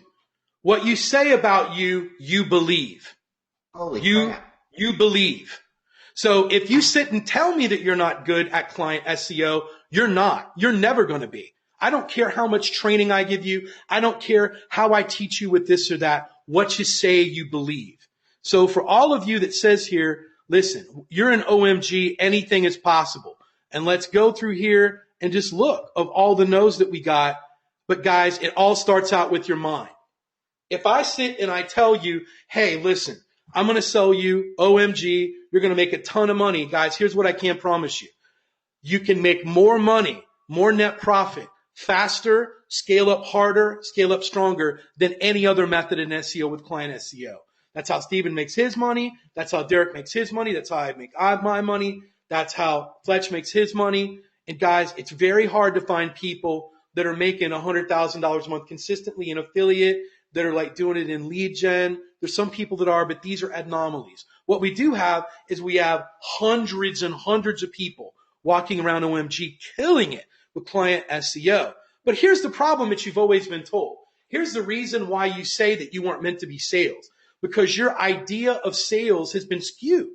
Since you were raised as a little baby, you're used to seeing used car salesmen or guys, you're stopping to think that sales, you know what I think of sales? When I go to the mall and I see these chicks or these guys trying to sell you a back massager. Hey, you, come here. You want to try this? Oh, it feels good. Come here. Hey, you, come here. Or they got a hot iron, or they're trying to do girls like a curling iron or something. Hey, ma'am, you want to come over here and try this? Come on, ma'am, come here. No, come here. You're like, no, thank you. No, thank you. You guys always believe that sales are invading. And it's made you feel uncomfortable because people that have sold have made you feel uncomfortable. But what I need you to get out of the mind frame of, guys, is that one, nothing is more powerful in this world than what you whisper to yourself. So I want to tell you right now, if you believe that you are not meant for sales, I believe you. I believe you. So now, I want to ask this question again after I let Steven and Derek speak. So, Steven, what do you have to add? Well, it's kind of funny, and actually a couple people noticed this on the thread. I actually posted a sermon from Joel Osteen yesterday it's called The Power of I Am, and it's exactly. And I don't believe in coincidences. Nothing is coincidental, so it's funny, because you and I didn't talk about this. We didn't. Like you said, I had no idea what you were going to do, but we were thinking in the same brain. All of you know I'm a licensed professional therapist. Probably most of you do. So, there's cognitive things even beyond what Cotton is saying. But yeah, basically, if you're going to use negative self-talk on yourself, the most powerful voice that you listen to in your world is your voice. So if your voice is speaking negativity and death and lack and poverty and sickness and all these things over yourself, that's what you're moving toward. And not to get off on a tangent, but what Cotton said is absolutely true.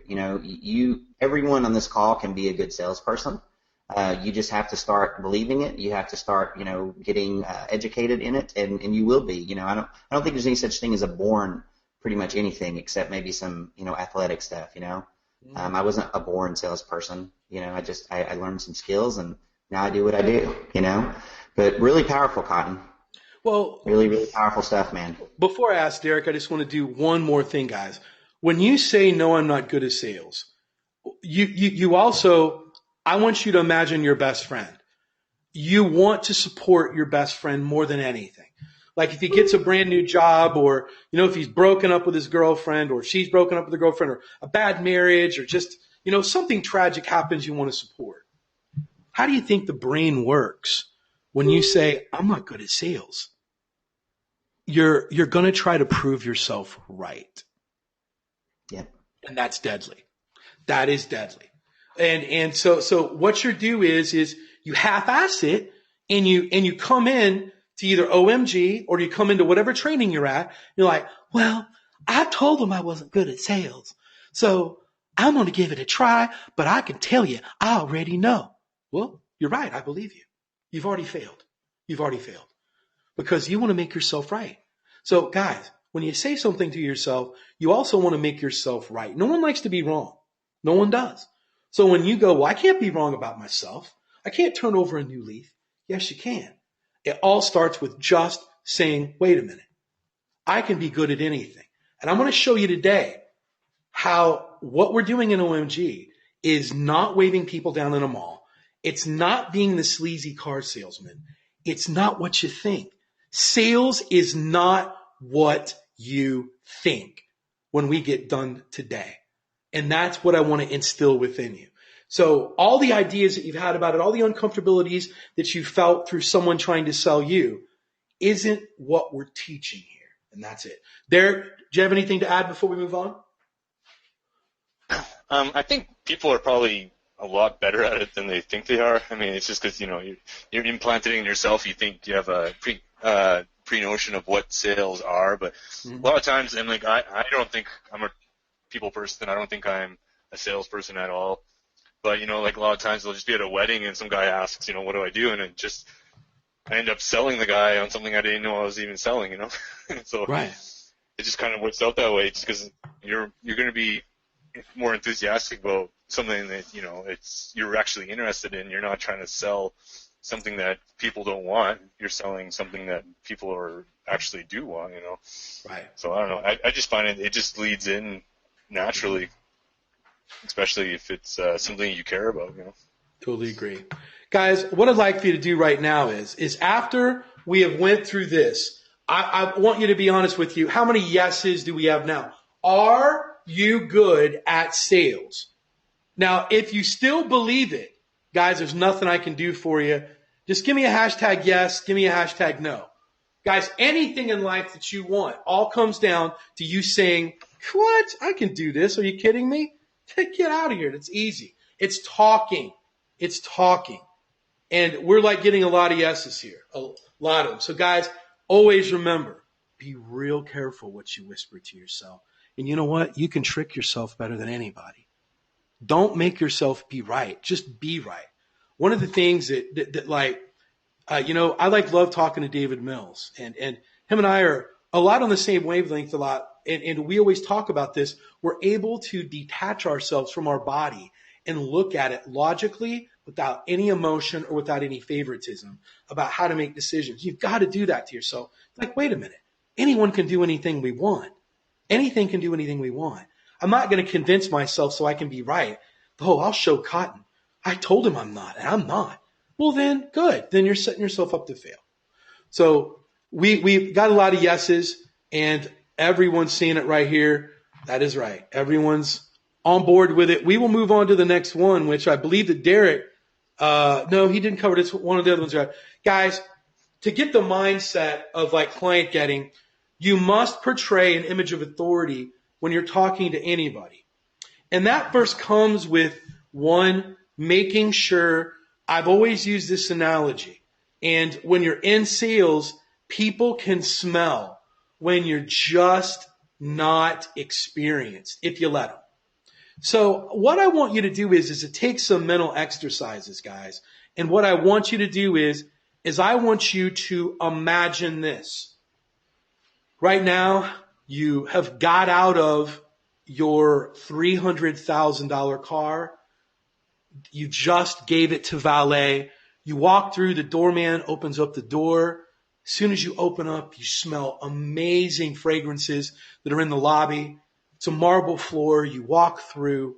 You press the elevator. Everyone's saying hello to you. Hey there, Stephen. Hey there, Derek. How you doing, guys? It's whatever. You walk in, the elevator guy says, oh, no, Mr. Grammer, we've got it for you. It's the 42nd floor, right? Absolutely. You go up in there. Everyone's waiting you at your office. You walk in, your receptionist hands, oh, Mr. Grammer, I've got your coffee just the way you've wanted it. Oh, no, thanks. Hey, you know what? Make sure tomorrow that you get some for yourself too. I just don't want it for me. You go in your office and you sit down and you start your day. Now, let me ask you this. Are you acting like that person? Are you acting like them? So what I'm trying to tell you is this.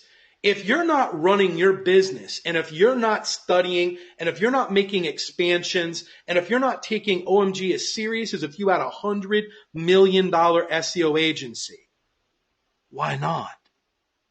Why not? Why not? And when you start acting and talking and doing that, you're going to start to find out that the decisions you make aren't the same decisions that you made today. Now, guys, I want you to be very, very honest with me right now, because this is all about honesty and clarity. Guys, if that changed your perception of how you're living your life right now, how you're going to deal with clients and everything, how many of you are really living, acting, and treating yourselves without the money? I'm like talking about you're portraying yourself as if you were running a $100 million SEO agency. Are you doing it? Yes or no? Yes or no? Because one of the things that I knew when I first started out is I had to portray myself like that for people to take me seriously. I had to walk into a room and people knew that I had control of it. And guys, I had no control. None. I was talking to someone a couple weeks ago very close to me, and she says, well, the kids will want this and the kids will want that, and I got to take the kids there and I got to take the kids there. And I said, let me ask you a question. If you were the CEO of $100 million, if this was your SEO firm, $100 million SEO firm, would you still be making these same decisions? And she said, no, I wouldn't. Well, then why would you make them any differently right now? Now, there's like some people that are going to be like Stephen Floyd, who is a very strong family man. And he is living his life right now, no different than he would live it, whether he had $100 million a month company, or whether he is making what he's making now. There's just some people that are just built like that. But if you're not, you've got to get inside your mind right now and you've got to ask yourself, what would I be doing differently if I did this? So the best piece of advice that I can give you is this. Guys, I want you to think about it. Now, I know that Stephen and I do sales different way. His way is right. My way is right. I'm not contradicting what he says. I love him like a brother. We have not one ill will toward each other whatsoever. I respect him. I've learned so much from him. It's not.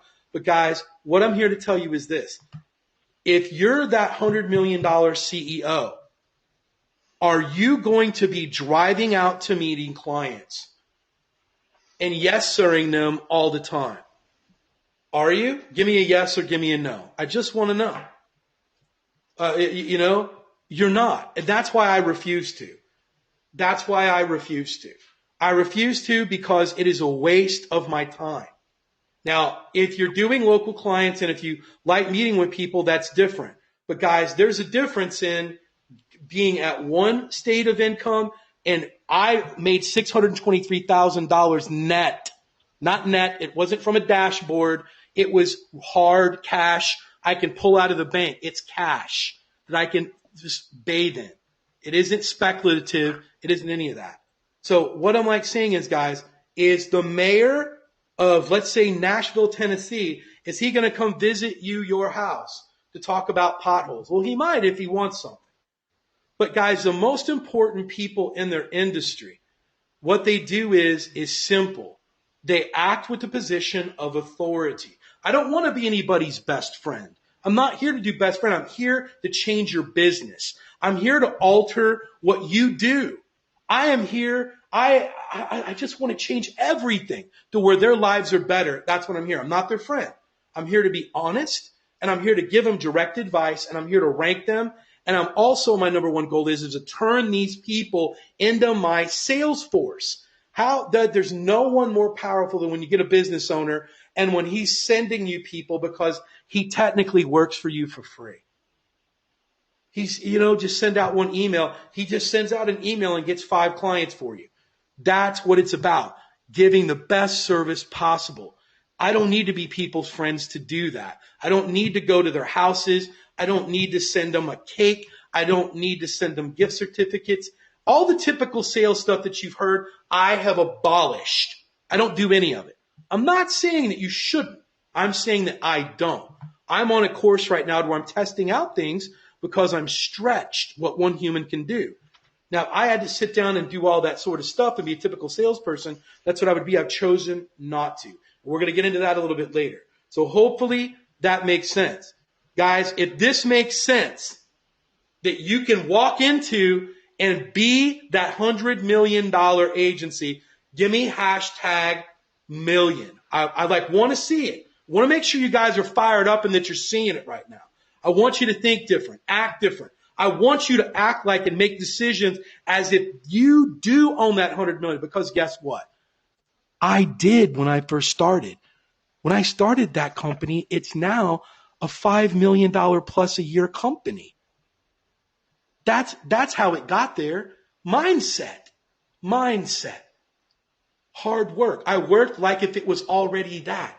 And when you do, things change. So, Stephen, Derek, you guys have anything to add? Yeah, I mean, I completely agree. Yeah, I mean, I completely agree with everything you said. You know, it's funny looking back. You know, your business goals and mine are really completely different. It was, for me, it's more about time, making a certain amount of money and having a certain amount of free time.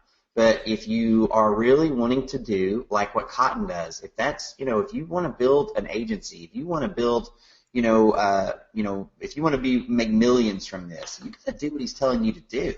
You know, because it's just going to work. You know, it's really weird, Cotton. This is getting a little bit freaky now.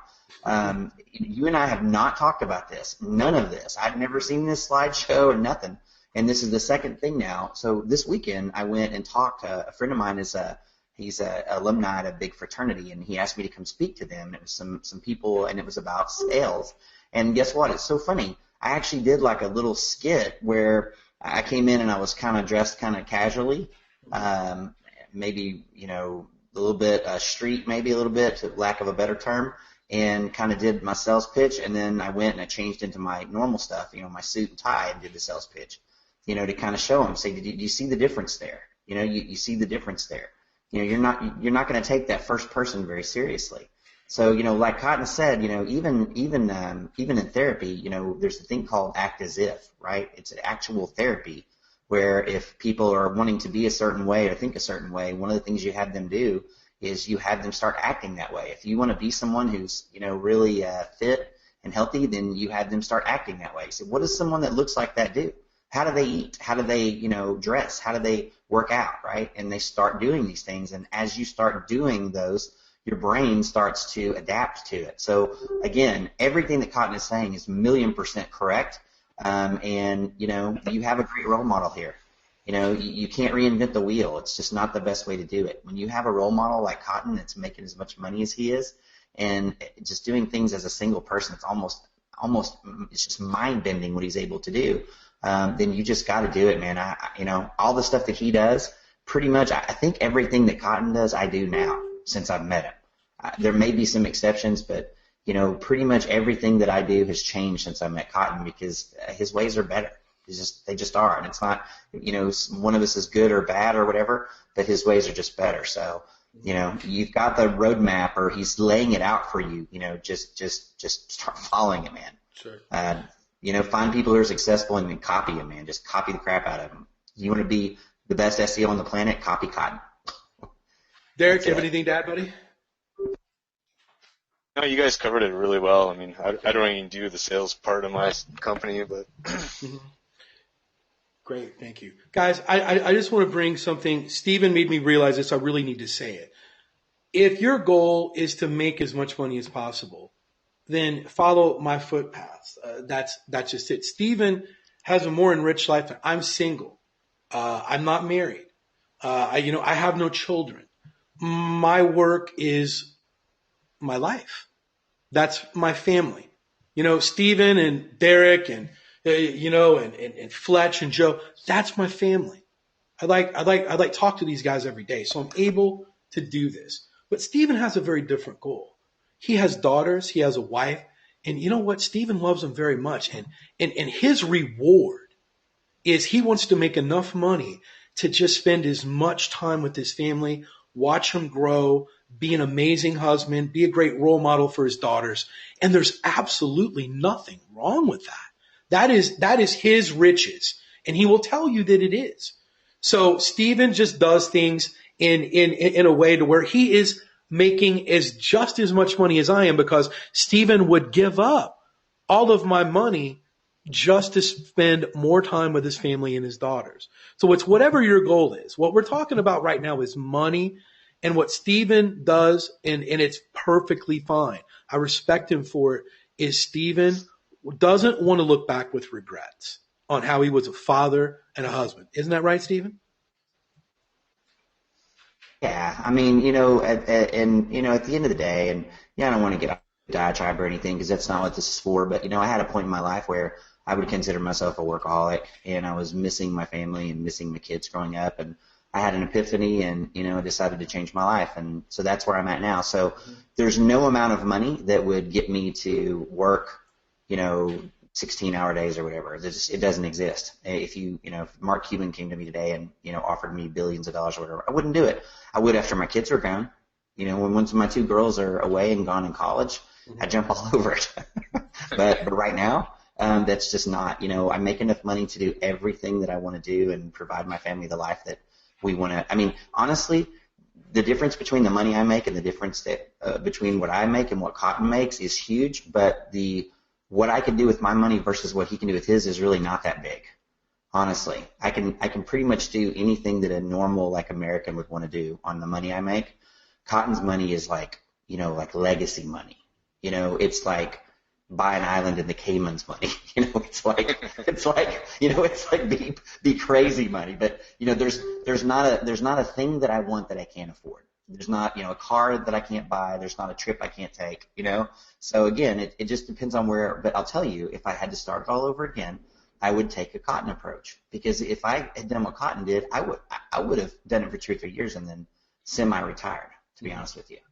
You know, the money he's making, he can work it like he's doing for a couple of years and then retire and then just do whatever he wants forever. So, you know, again, appreciate that, Cotton. We definitely have different, you know, ways of doing things. But again, if there's ever I do one thing or Cotton does another thing, do Cotton's way. Because even on the short term, it's going to be better, right? There's always benefit and, you know, loss on either side. But do what Cotton does. You know, that's the hashtag. Great. Well, guys, we've covered that. Let everyone speak. We will move on to the next one. I'm going to be honest with you. Even when I'm going to click on this, I even forgot what it is. So it's going to be a surprise to me. With the right system, right product, anyone can be great at sales. And what I want to go over to, guys, is I want to know if you really believe that. How many of you truly, and guys, it's cool that you guys are posting your families in here. You guys got some beautiful families. And guys, if you believe this, I'm just curious. With the right system, the right product, anyone can be great at sales. And guys, this is what I'm going to tell you. I want to see everyone participating here. Guys, this is why. How hard is it to sell an iPhone in an Apple store?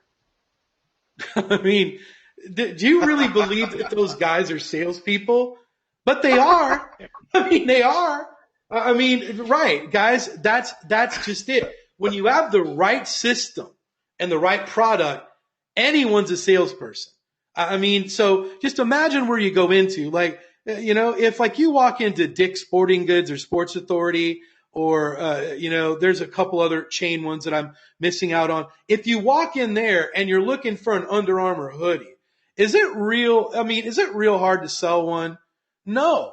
Guys, what I'm like saying is that all these people that you see, they're $14 an hour, $20 an hour, like employees, they don't consider themselves to be salespeople, but they're in sales. When you go in, when you look for a new, you know, iMac, you look for a new iPhone, guys, I'm just telling you, the right product. But guys, here's what I want to tell you. They have a system set up.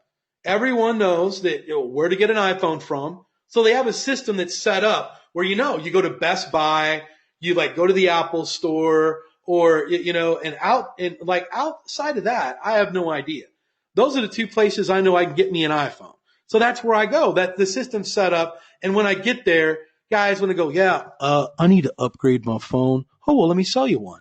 I mean, if that's selling, but that is selling.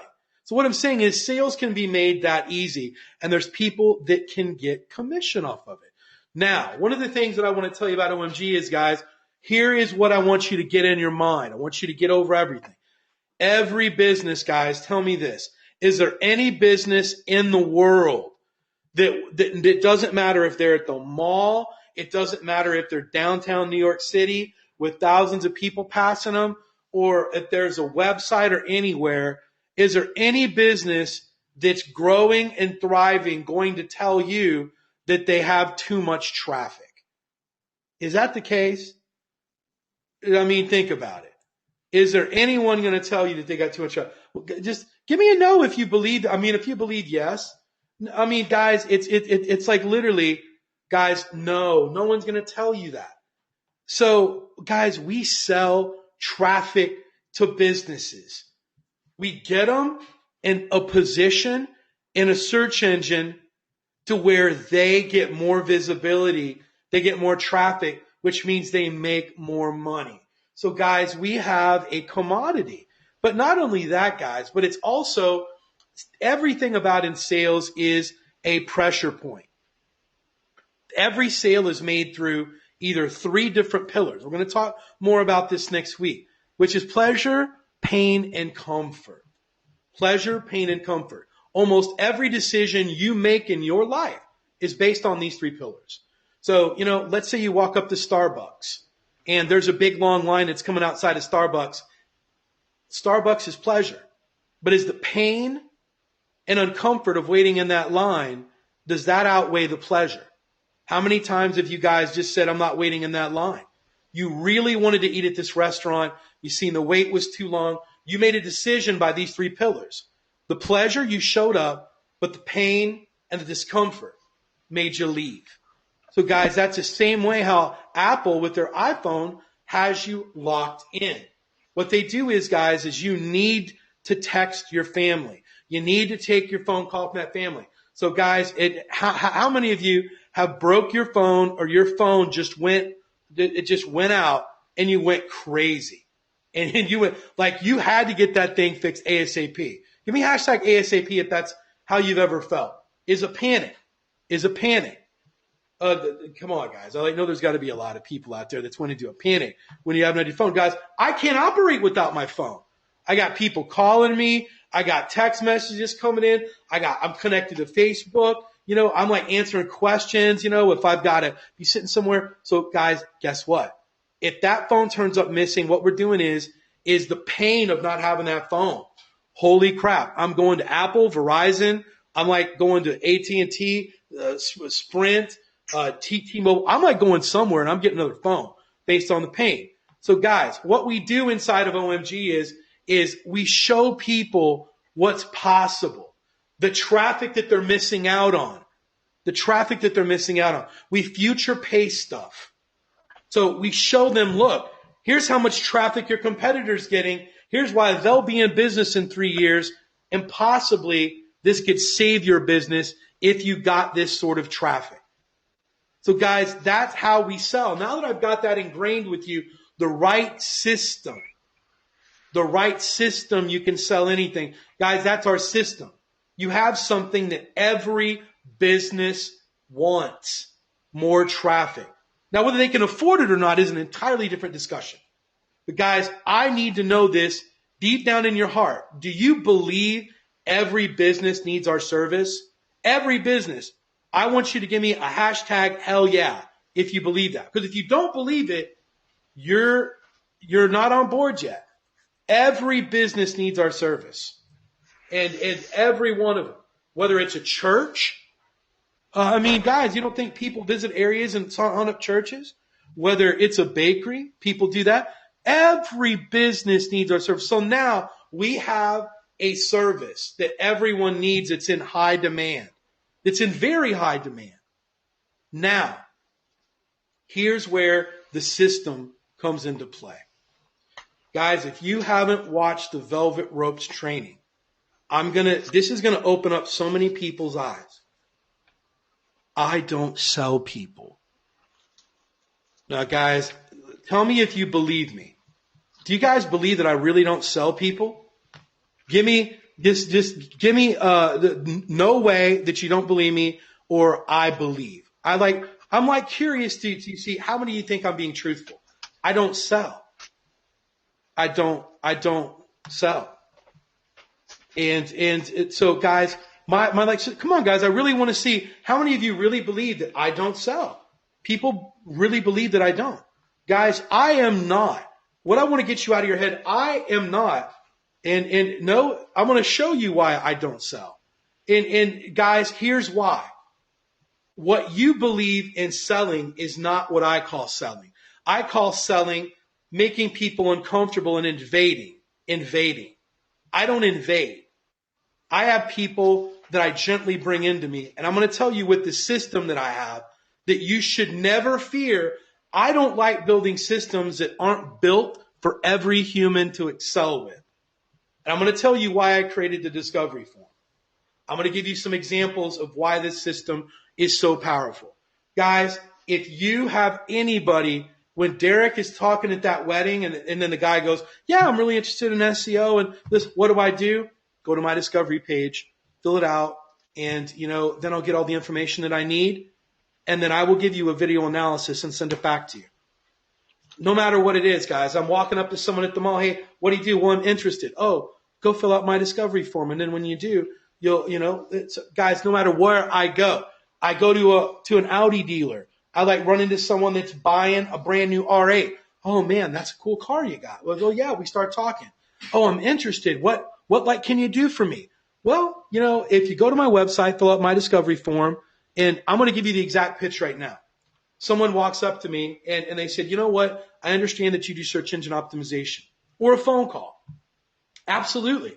Are you interested in getting more traffic to your business? Sure. Yeah, that sounds great. Well, kind of what we do is kind of have a policy that, we're kind of like a doctor. We really need to diagnose you and to find out exactly what we can do for you, or even if you're a good fit for us to work with. So if you can go to my website and click on the discovery form and fill that out, that will give me the information that I need so that we can see if we can work together and what we can do for you or how much we can improve you. Once you get it filled out, give me about 24 to 72 business hours, and I'm going to do a free video analysis that is literally going to give you more information about your company's web presence than you've ever had before.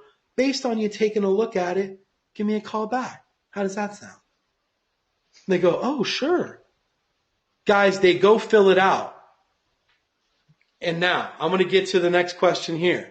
Guys, what is more powerful in sales? Listening or talking? Listening or talking? Just give me hashtag listening or hashtag talking. What is more important? I want to see everyone answer this question so everyone is on board with client getting. You're here because you want to know.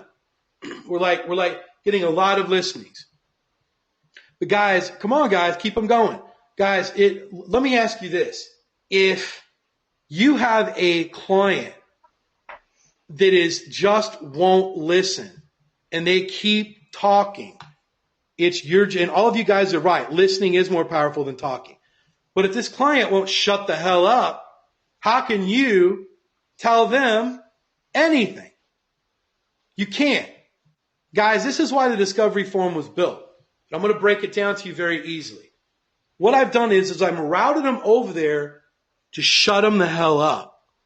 I don't want to listen to what they say. I want them to give me the information that I want without chit-chatting, without them tripping me up, without them asking me questions that I don't know. All of that stuff, guys. I designed this with you in mind. With you in mind.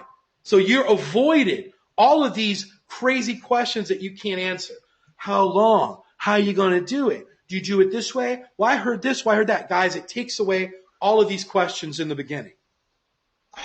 Now, once you get that video done, it is literally 7 to 8 minutes of them shutting the hell up, which you are never going to get live. Ever, ever, ever. Rarely. They're sitting there trying to punch 15 holes into what you're saying when you're talking. They watch that video and they shut up and you've got their attention and they watch it and they're blown away by it. And now that they have enough information, now it's time to talk to them. Now, tell me if that makes sense. I want to know if this makes sense, guys. Give me makes sense. But because, guys, this is exactly our system that I've set up in OMG for everyone to do, which is taking away the most difficult problems that a business owner can ask you and having them, routing them over there. And guys, it's also control. I want to know if they'll follow directions. It still places me in control. Guys, even if you're being aggressive and invading and cold calling, what you're basically doing is you're going to give up control at a certain point when you're cold calling. So it's like, hey, they're here, you like sell their pitch. Like, hey, you like came here to me. You like tell me what's going on. Well, guys, you can still route them away from you, whether you're cold calling on the phone, whether you're in person, or whether you're ever routing them to that discovery form. It gains control back over the client, puts them inside your velvet ropes. And it also cuts down on questions. No matter what question, I defer. Oh, well, how much is this going to cost? I have no idea. I'll have to get in and get the analysis done once you fill out that discovery form and get a video out to you. Oh, well, how are you guys going to do it? Once again, I'm really going to need to take a look at the information once you fill out the discovery form. Oh, well, where are you guys located? Oh, we're located in Orlando. Oh, well, whatever question, I deflect back over to the discovery form, which helps you. Now you can sit there and you can pitch them any way you want. Do it under 8 minutes. Pitch them. They get to shut the hell up and listen to you. But not only that, they can show it to their wives. Exactly, guys, the last thing that you want. Here's why I love video analysis. The last thing that you want is to have that business owner try to pitch his other business partner and try to decipher what the hell you said. Do you really want that happening? Yes or no? Be honest. Do you want a mid-level marketing manager to go into their monthly marketing meeting and to try to explain what the hell you're going to do off of watching one video? Who can sell it better, them or you? Come on. So guys, that's why I do a video. They can pass that video to their wife. If it's a local business, here's how much they're going to spend. Or to their superior. Oh, watch this video. This guy made it for him. It's me talking to them now. What I'm doing is I'm encapsulating myself and I'm pitching everyone. Dude, they might fire me up at the marketing meeting, up on the big screen. Here, we're proposing that we move forward with SEO. Let's watch the video from this guy right now. I've had up to 15 people in a room before watch my sales present or watch my video analysis and go, wow, let's all do it. So guys, that's why it's so important, is you can't be everywhere, but that video can by recording it one time. So I've taken all of that away from you. Now these business owners have enough information to make an accurate decision and have a conversation about SEO. Now I open up questions. And guys, it's a pretty simple process. If they don't reply back to me after 3 days of getting the video, I then check to see if they viewed it. I call them back or I email them and said, hey, did you have any questions about the video? Or generally, 6 out of 10 times they're calling me back right away with questions because I leave a tripwire. I don't put the price in the video. That's the last piece of the puzzle. You don't give them the last piece of the puzzle, which is the price. That's it. So with that, guys, remember, the right product, you've already agreed that we've got it. Now, guys, I really, really, really mean this. If you guys feel more powerful after hearing this method, now that you've got a system that know that you don't have to answer questions, you've got time to think about it, you've got time to get it in a video, and then you can talk to them after you've already explained things. And if you feel a little bit more powerful about sales right now, give me #powerful, because that's what I want you to feel like. Anyone can sell an OMG with the system that we have built. Really, really want to see that. And if you don't post it if you don't mean it. But guys, if you do, I just want to see how many of you are on board right now that you really don't have to sell. You really don't have to sell. You just simply route them to a funnel, which is your discovery page. Make them fill it out. And they go, well, Cotton, what if they don't fill it out? Then they're not serious. Move on. Don't like cry over it or worry about it. Guys, if they're not serious enough about filling out a discovery form, they're not serious enough about spending business. So I can tell you this, if I'm going to buy something that's thousands of dollars, I want to fill it out so I can give them the most information so I can get the most out of my money. Now I got questions like, well, do I have to fill it out? It's like, absolutely. We want to make sure that we give you everything that you're paying for and more. And we can dig in and find things we could never find out from a general conversation. So guys, this is what it's all about. So we're going to go back to here right now. With the right system, right product, anyone can be great at sales. And it seems like now a lot of light bulbs have went off, and you believe that. So, Stephen, I know I was off on a tangent, but anything you or Derek want to add to this? If you'll check out the Facebook thread, Cotton, I made a post. That's my answer, basically. Oh, let me like, you see it? Let me like scoot over here. Well, see, it's locked and loading right here. So hold on. We will try to scroll down here as much as we can.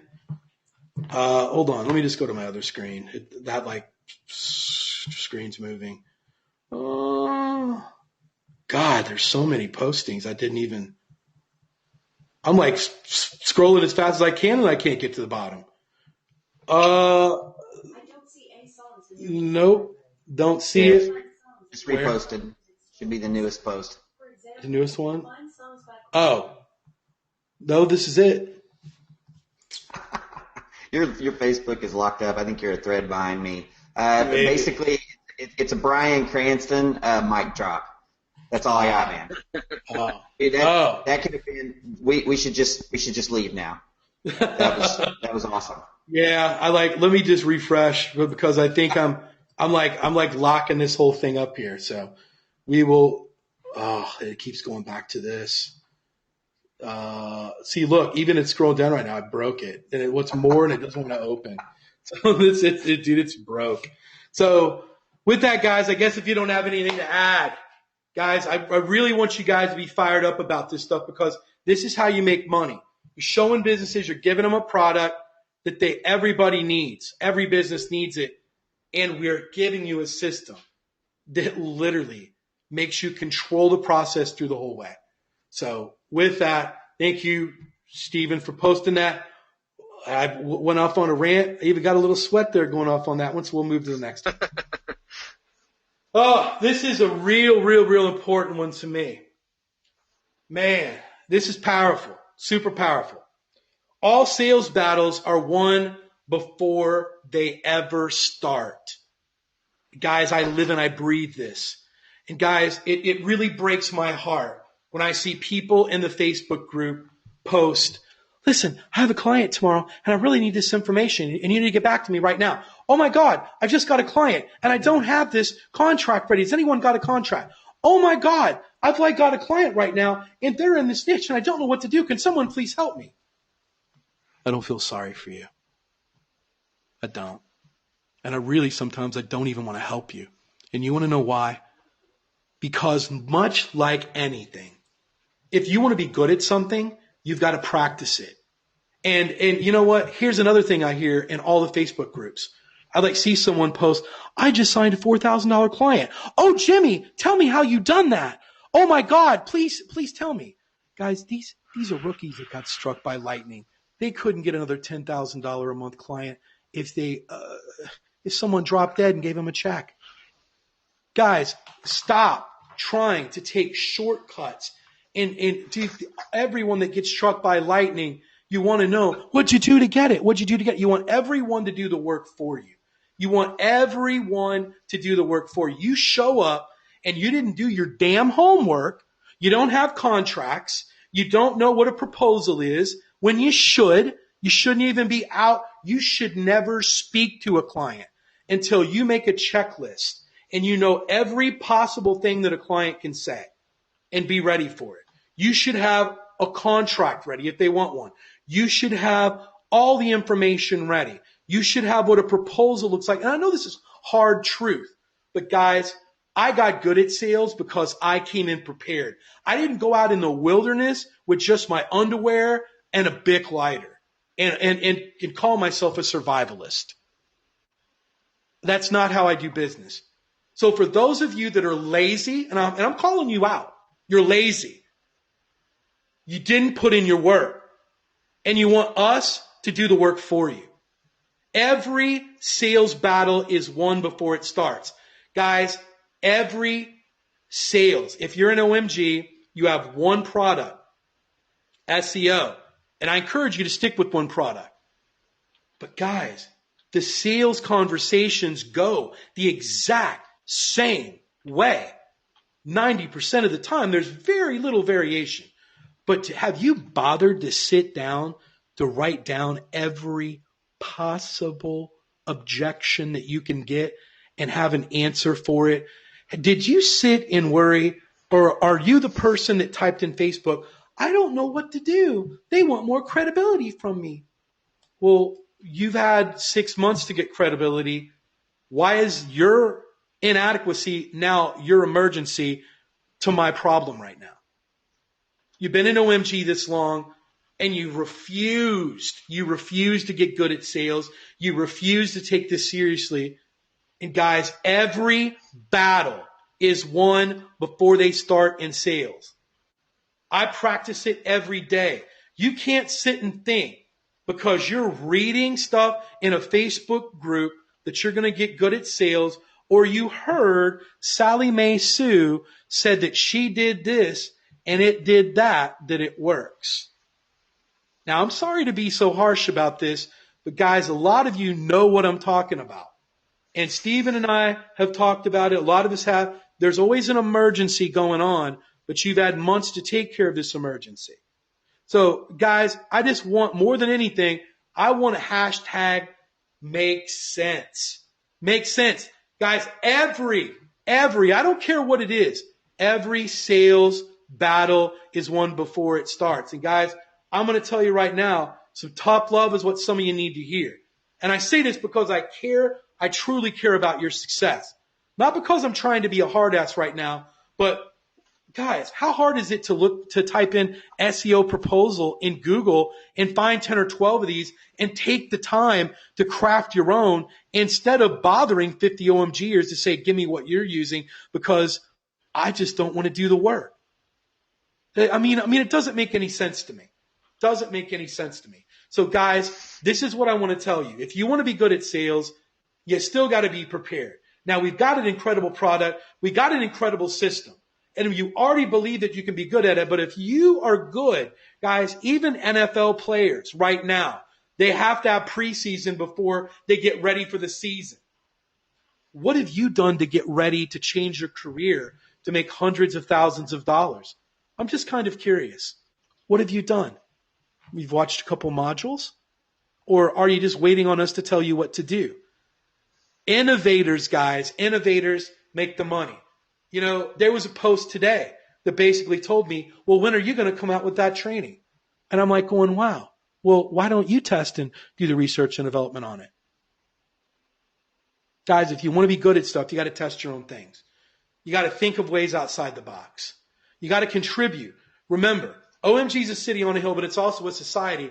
But it isn't about 6 coaches go out and gather all the fruit and all the meat and all the fish and feed everyone. It's about other people doing likewise and helping and contribute in return. It isn't about gimme. It isn't about that.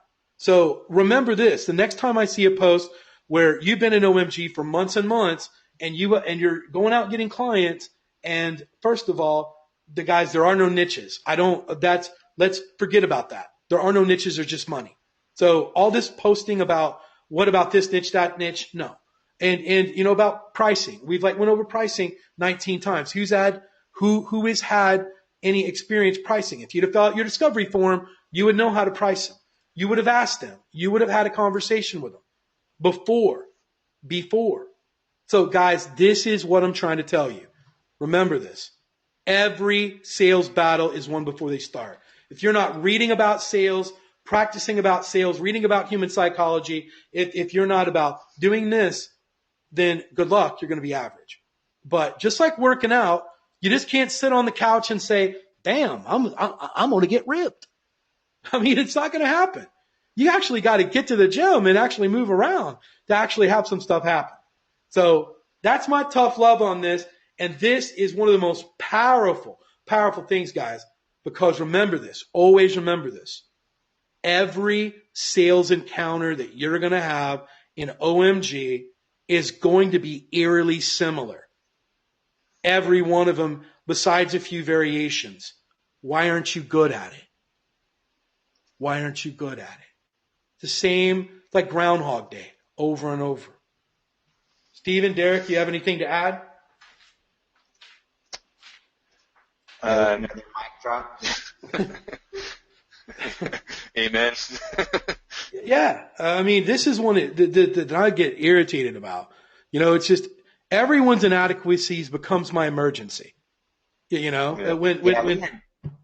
You know, I mean, I told you about a few, and guys, this definitely is not like a beat anybody up webinar. So, and if you think I'm talking about you, I'm probably not. Okay, this example, the person I'm talking about is likely not on this webinar. But like Cotton said, you know, sending me a private message saying that in 1 hour I have a pitch with, you know, a multi-million-dollar agency company for a $60 million contract.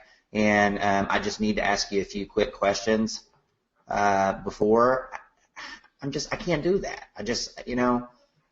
You have to be prepared. You know, like Cotton said, and you know, I'll tell you one thing. You know, my dad is a fantastic salesperson, and you know, we talked about this a long time ago, and I've done sales in multiple jobs. But you know, one of the things is it's easy to sell a good product, right, at a fair price. Right? You need to be a fantastic salesperson to sell a crappy product at an inflated price, right? Now that's a salesman, right?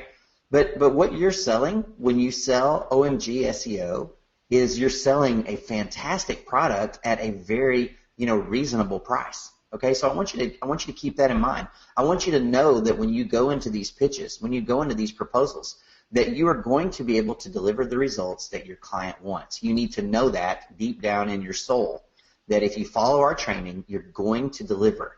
And, you know, this was the point before this, not this one we're on now, you know, about, you know, having confidence in things. But, you know, that's one thing you guys need to remember. You're going to do it. You know, if you get this contract, you're going to be able to rank it. You're going to be able to do it. But like Cotton said, you know, I mean, we've done just about everything that we can except actually do it for you.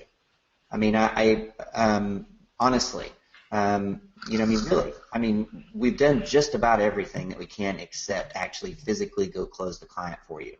We provided you all the tools, like Cotton said, and for anyone that wants a proposal, there's probably 18 of them in the main OMG Facebook group because people feel like uploading them. You know, I know you guys aren't in there, some of you in Project Assimilation, but like Cotton said, you know, you can go Google one. There's nothing magic about a proposal. It's not going to make it or break it. If your proposal is what loses you the contract, you're fooling yourself, right? You're wanting to blame something because you didn't get the deal. It wasn't your proposal if you didn't get it.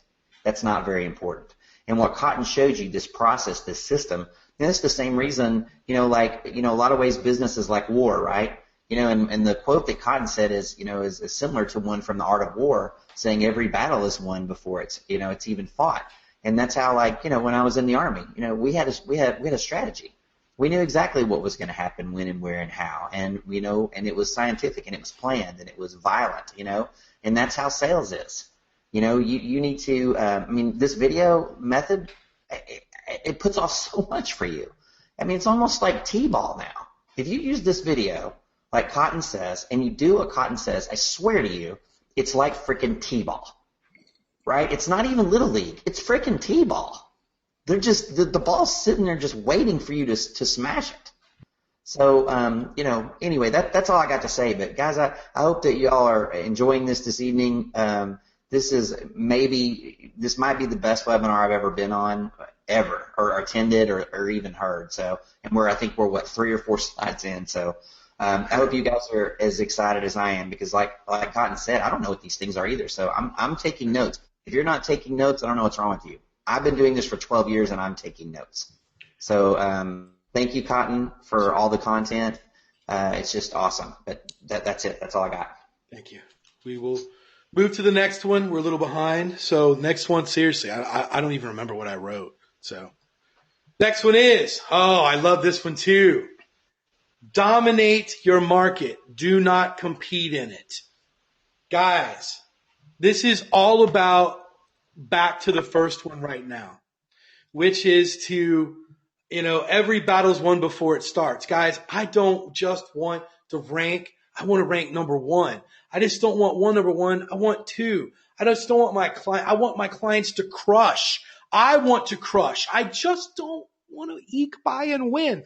I want to be the bona fide heavyweight champion of local SEO. That's what I want. I love competition. I love it. And guys, I'm telling you right now, if you don't go in with this mindset to just literally saying, hey, look, and guys, this is about domination. Because when you go and you move someone out of a number one position, you're taking money and food out of someone else's mouth and you're putting it in yours. Let's not make any mistake about what this is. But guys, you really have to have the mental mind frame that you want to come in and you want to dominate. You want to dominate your city. You want to take over the top niches. You want to get into affiliate marketing and dominate a niche. You want to do lead gen, dominate a niche. No matter what it is you want to do, you should want to dominate and not win and not apologize for being great. Guys, you know, what I want you to do right now is I want you to get all fired up right now is, guys, if you want to be great in your niche, if you want to rule your city, I want you to give me a hashtag I'm great. Because, guys, I can tell you this. It was the most eerie feeling because you got to fire yourself up in any way that you can. Any way that you can. And guys, it's okay to say that you're great because you are. You are what you believe. And by saying this right now, you're like going to do it. But I'm going to tell you what an eerie feeling this is. This might be, and you might say, Cotton, you're egotistical or you're narcissistic. It's not, but it's a crazy feeling that I had. One of them was, I'll never forget the first time I drove up to Chicago and I looked at the skyline and I said, holy crap, this is a big city. And you know what? I ranked number one for SEO. I am number one in this entire freaking city. Holy crap. Just me. No one else. And guys, that feeling was so amazing that I can't even tell you. I was like, wow. There's millions and millions of people here, and I took that number one position for SEO. And guys, it is an incredible feeling. And Derek and Steven, have you ever felt that before when you just got something and you're like, man, I am number one here. This is my territory. I put my flag up here and this is mine. Have you guys ever experienced that before? Yeah, I mean, I got to tell you, and again, not to hype on the military thing, but Cotton, I was in the Army, I was in Special Operations, and this is something that's real heavy in the military. Obviously, we call it violence of action, right? But when you go into combat, you have to know you're going to win, and you have to have absolutely no mercy for the enemy. And business, in a lot of ways, is very much the same. And I'll tell you, and you guys may make fun of me for this, and it's okay if you want to. I'm okay with that. And I've never shared this before, but I actually have a ritual that I do every time I take on a new client. And again, you guys can laugh at me if you want, but it's just something I've done forever. I've always done this. I will actually have a specific time. I go and I Google the SERP for the trophy keyword, and I actually kind of talk to the number one person there, and I actually almost kind of, it's not apologize, but I tell them, I say, I hope that your shit's in order. I hope that your things are together because I'm coming for you. Oh no, dude, I hope you're ready because you're about to go. Hell and it's just a thing that I do. It's a mental rehearsal, just like I did in the Army. And I'm with you with this. I'm the nicest guy you'll ever meet in personal life. I'm a freaking therapist, right? But when it comes to business, it's war. And like you said, man, taking that number one spot. If you're not shooting for number one, you should quit. You need to get another job. You should shoot for number one every day. Second place, I don't even know what second place feels like, right? There's no point in that. So yeah, man, I love it. I love that feeling. It's awesome. And and I only work with good businesses. I a lot of due diligence on the people that I choose as clients, and I know that when I put them in number one, I know that the people that go to them are getting the an absolute first class person in business. So I have no qualms at all about doing what I need to do to get that client up there. Sure. But yeah, I love it, man. I love that. Dude, it's great. Derek, what about you, man? I like know you're the silent assassin. You get all worked up about this? Can you hear me right now? I can't remember if I'm muted. Yeah, I can hear you. I sometimes get confused if I'm on mute or not. But, Yeah, exactly. I mean, it's I don't know. It's a really good feeling, especially when you take number one. And just like the traffic alone from like number one to number two is insane. It's like, and you develop into your sales pitch as well too, right? It's like, yeah, sure, you want to go to number two guy, then go to the number two guy. It's like, Definitely. So, Definitely. you got like people phoning you. Yeah. But guys, trust me when I say this. If you've never got a number one before, it is a feeling of vindication, of a job well done. Guys, SEO is such a weird place to work, because what other place in the world can you work for that actually everyone knows you're freaking number one? They know how good you are by Googling it. By Googling it. That's why all these guys that are teaching SEO and these other courses, I can't show you my number one. Oh, well, it's because you don't have one. That's why. I'm so proud of mine that it's like, man, I did it. I did it. And you know what? If they want to take that away from me, I got 3-4 more to show on different websites. So guys, what I'm like telling you is, I want you to have this feeling.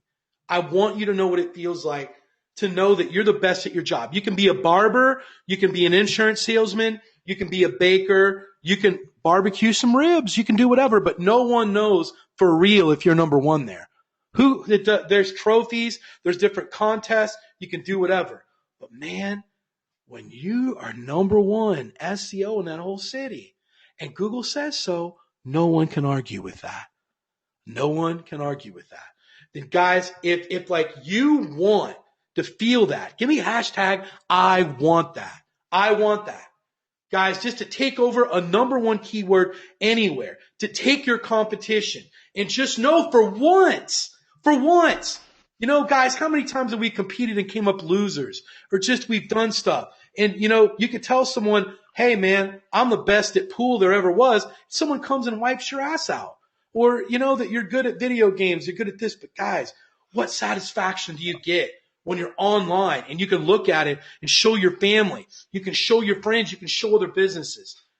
I'm number one. And that's what I'm talking about, guys. And this should fire you up. You should want it. You should want it. I should have a whole lot more I want that. I want that. Because, guys, when you get it, oh, you want more. You want more. And guess what? The more you get, the more money you make. That's what's crazy. So, guys, you should want that. So what I'm telling you right now is, guys, dominate your market. Don't compete in it. Dominate it. And then when you're standing wherever you're at, I want you to stand there and say, holy crap, I'm the best. And guys, I'm saying I'm the best out of shock, because I can't believe it. I like impress myself sometimes. I'm like, wow. So guys, that's what I want you to do. You need that mental mind frame when you're in client SEO to dominate. Don't compete. Next one, we'll move right along. Here's a good one. You know what? This is an easy one that I can let Steven fire off with first. Steven, what do you say about this one right here? I'm going to let you lead off with this one. Welcome jobs outside your skill level. So, or would you rather me lead? So, yeah. So, you know, it's funny. There's a Richard Branson quote that I love to post on these. And it basically says, if someone offers you an amazing opportunity, take it and figure out how to do it later. There's different schools of thought on this, Cotton. Some people are going to wait until, they're an SEO master and all that before they're going to try to get their first client. You have all the skills that you need in OMG to rank anything that you want, right? You have all the training to rank anything that you want. So, you need to start off, whoever is in front of you is who you need to close. So if it's little fish, close little fish. If it's big fish, close little fish. And that's pretty much what I've got on that. Great. Guys, what I want to tell you is this. Never be scared to work outside your comfort zone. It's all about what's in your mind with confidence. Confidence is the only thing stopping you. But guess what? There's nothing better in the world to get paid to learn. Because if not, guys, I can promise you this. With all the information and all the knowledge we have inside of OMG, you're already more skilled than anyone that could ever do it. But not only that, your abilities are going to grow and scale because you stretched outside of your skill level and forced yourself to do things that you weren't ready for. Now, these are things right here where I love these questions when I get people ask them, or when people want to message me and say, hey, I took a job that I probably wasn't ready for, and I need to know how to do this, and you're making money. Now, guys, I'm telling you, don't be scared to take jobs that are outside what you think you could do, even if you are a beginner. So what I'm trying to say is, please make money, learn making money, and guess what? If you don't rank them, well, oh well, you got paid to learn. And guess what? I know that you won't make that mistake again. But you have so many valuable lessons to learn. And guys, I continue to do it.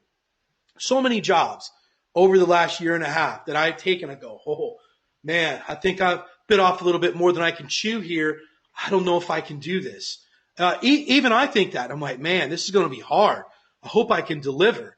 And I even say that several times. Man, hope Google algorithm doesn't come out and give me away. But you know what I always do? I always go in knowing that I'm going to be tested and I'm going to learn something and I'm going to be a better person. I'm going to be a better SEO for it all the way around. And guys, what I want you to do is if you really believe this, I want you to take jobs outside your skill level and don't be scared to do it. Give me a hashtag not scared. I don't want you to be scared to take any deal whatsoever. You got Greg Morrison on your side. You got Stephen Floyd. You got Derek Owasiak. You got Joe Marfolio. You got me. You got all the thousands of people that are in OMG that you're with. You should never be scared to take anything out there ever. Make money. Don't be scared. Know this. You can either go to college. It's a whole lot different. You can go to college and you can work on a cadaver, or you can cut up some frogs. Or you can get paid thousands and thousands of dollars a month to get paid to learn and be good at it, guys, and still be more qualified than the person that was going to take it. That's what I can promise you. So we're not going to stay a long time on this one, guys, but please take the jobs. I'm going to tell you. If you ask me, should I take it? Hell yeah, take it. Stretch yourself, and you'll be shocked at what you can do. So we got a lot of people here that I'm loving it, that aren't scared, that are fired up, that are ready to roll. Let's get on to the next one. I don't know how many we have to go. This one right here. This one, I love this one. Love it. In client SEO, ranking does not mean banking. And what I want to tell you is, guys, is even though you take this number one position in anything that you do, that does not necessarily equate to a lot of money. And the reason that I'm saying this is some of you have number one positions right now, and your clients have number one positions, and they're still complaining. And what it is, guys, is it's down to conversion. Conversion. Is the website right? Is it conducive for customers, or what else? It took me about a month and a half to tweak my website to where I knew that it would convert in the way that it is. So guys, what I'm saying is if you start to rank and you don't see the bank after it, then there's something else you're not doing right. But always, it's never the case. Ranking does not mean banking.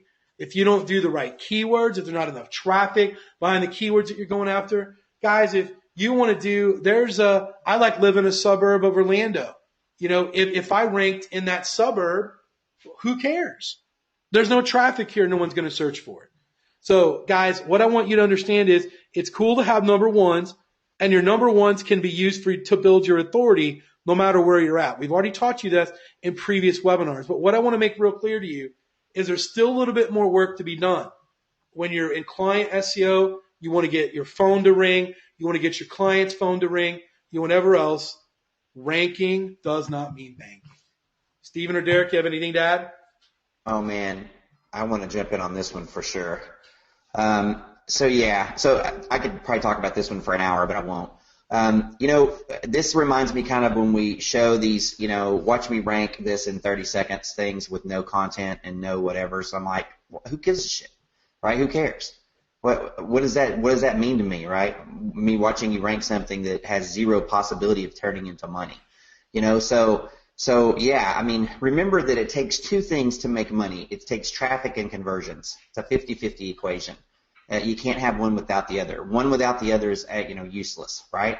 And so, and a lot of you guys going for the My City SEO thing, it's good. Do it. Like Cotton said, it's one of the best things. The only reason I even still have a website, to be honest with you, and you know what, it could be down right now. I don't even know. I don't even care. That's not how I get my clients anymore. But I did, and I maintain one, and I'm usually, number one. Sometimes I'm number two. I don't really care. But I do it for the proof, not because it blows up my phone, and that's why we're teaching you, all these different ways, to do things, right? So yeah, great point, Cotton. Really, really great point. Not only for me, but also, like Cotton said, for your clients. That's something to keep in mind. So definitely a good point. Derek, anything to add? Well, I just remember you, like, from a long time ago, like, when we first started this, is just how important it was just to rank anything for proof, right? And so even though it may never generate leads or whatever, but, the clients want to see that you can at least, in fact, rank. Sure. They don't necessarily know that that keyword doesn't bring any volume with it or any traffic. So, but it's just stating that you can control, like, the digital real estate landscape. It's like, so, and just doing that and having ranked, like, some major cities for us, it's changed the pitch so much that people just believe you so much more, right? It's like, if you can't prove it, you can't rank, they're not going to believe anything else you say. So, True. That's all I True. have to say. Thank you. Guys, one of the other things that I really want to hit on with ranking does not mean banking is like this. How many of you believe that it is that you could not make any money without a website? That you could not sell SEO without a website? I want you to give me a yes or a no. Hashtag yes or hashtag no. I want you to give me this because I really want to hit something home. So, come on, guys. We got about 600 people on here. I know that everybody's. Let's hashtag it out here. So we got a lot of no's here, a lot of yeses. It's about 50-50. Guys, here's what I can tell you, 100%, is that I didn't have my website for over a couple weeks when it had a penalty back in May of last year. I ended up doing $50,000 during that time. What I'm saying is, guys, if you build up an established business, you don't have to have a website to make money. You don't have to have a website. Is it important? Sure. But what I want you to understand is, can you get out and sell right now without having a website? Absolutely. So what I'm saying is ranking doesn't mean banking, but even having a website, guys, it's good to have one up. But if it's not ranking, I know guys that are number 10 in Chicago that are making, $60,000 a month. $60,000 a month that are ranking number 10 for Chicago SEO. So sometimes it's opposite. It doesn't matter where you rank, you can still make money. So it applies both ways, guys, both ways. So what I want to see with that, guys, is just remember, if you're great at systems and if you're great at networking, we're going to get into a lot more. We're going to continue client getting into next week. There's going to be a lot more techniques and other stuff that we're going to go over. But just remember that. And if I'm not mistaken, this very well could be our last one. It is not. But this is what I want to tell you guys. ABP. I want you guys to take a guess at what this means. Floyd, this is not you. ABP. Take a guess at what it means. Tell you what, for the first 10 people that I see that actually get it right, I will give you a free 1-hour coaching together, a little mini webinar, ABP. So let's see what we got here. There's some people here. Come on, guys, always. Let's keep moving. Let's see how many people get it. There's a lot of people that have already got it. Pretty sure that we've already got our 10 here. Message me. I'll go up and see the first 10 that got it. But guys, what I'm talking about is always be prospecting. Always. No matter where you go, no matter what you do, always be looking for money. And guys, it could literally be at a basketball game. It could be going to Best Buy. It could be on your vacation. Guys, you should love your job and you should find it interesting. If you see someone that's got money, you should always ask them, hey, that's a nice watch. What do you do? And then, you know what? It's almost, they have to ask it back.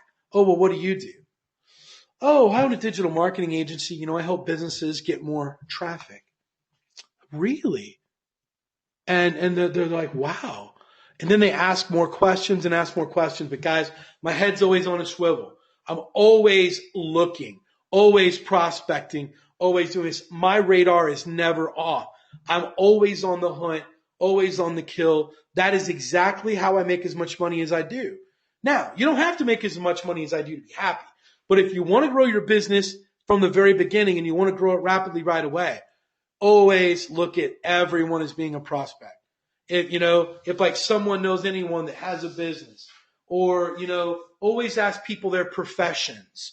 They might be able to open up a door for you to go someone else. Stephen Floyd just did a video today. He's always prospecting. Whenever Stephen Floyd calls someone to work on someone's house, he's always prospecting. But guys, this is pretty simple. Simple rule. Always be prospecting. Steven, what do you got to add to this? I had one today actually. So I got my, this one's a really good one actually. I'm really proud of this one. So I needed to get my fence stained, which isn't that expensive. I think it was like $1,500 is what it was.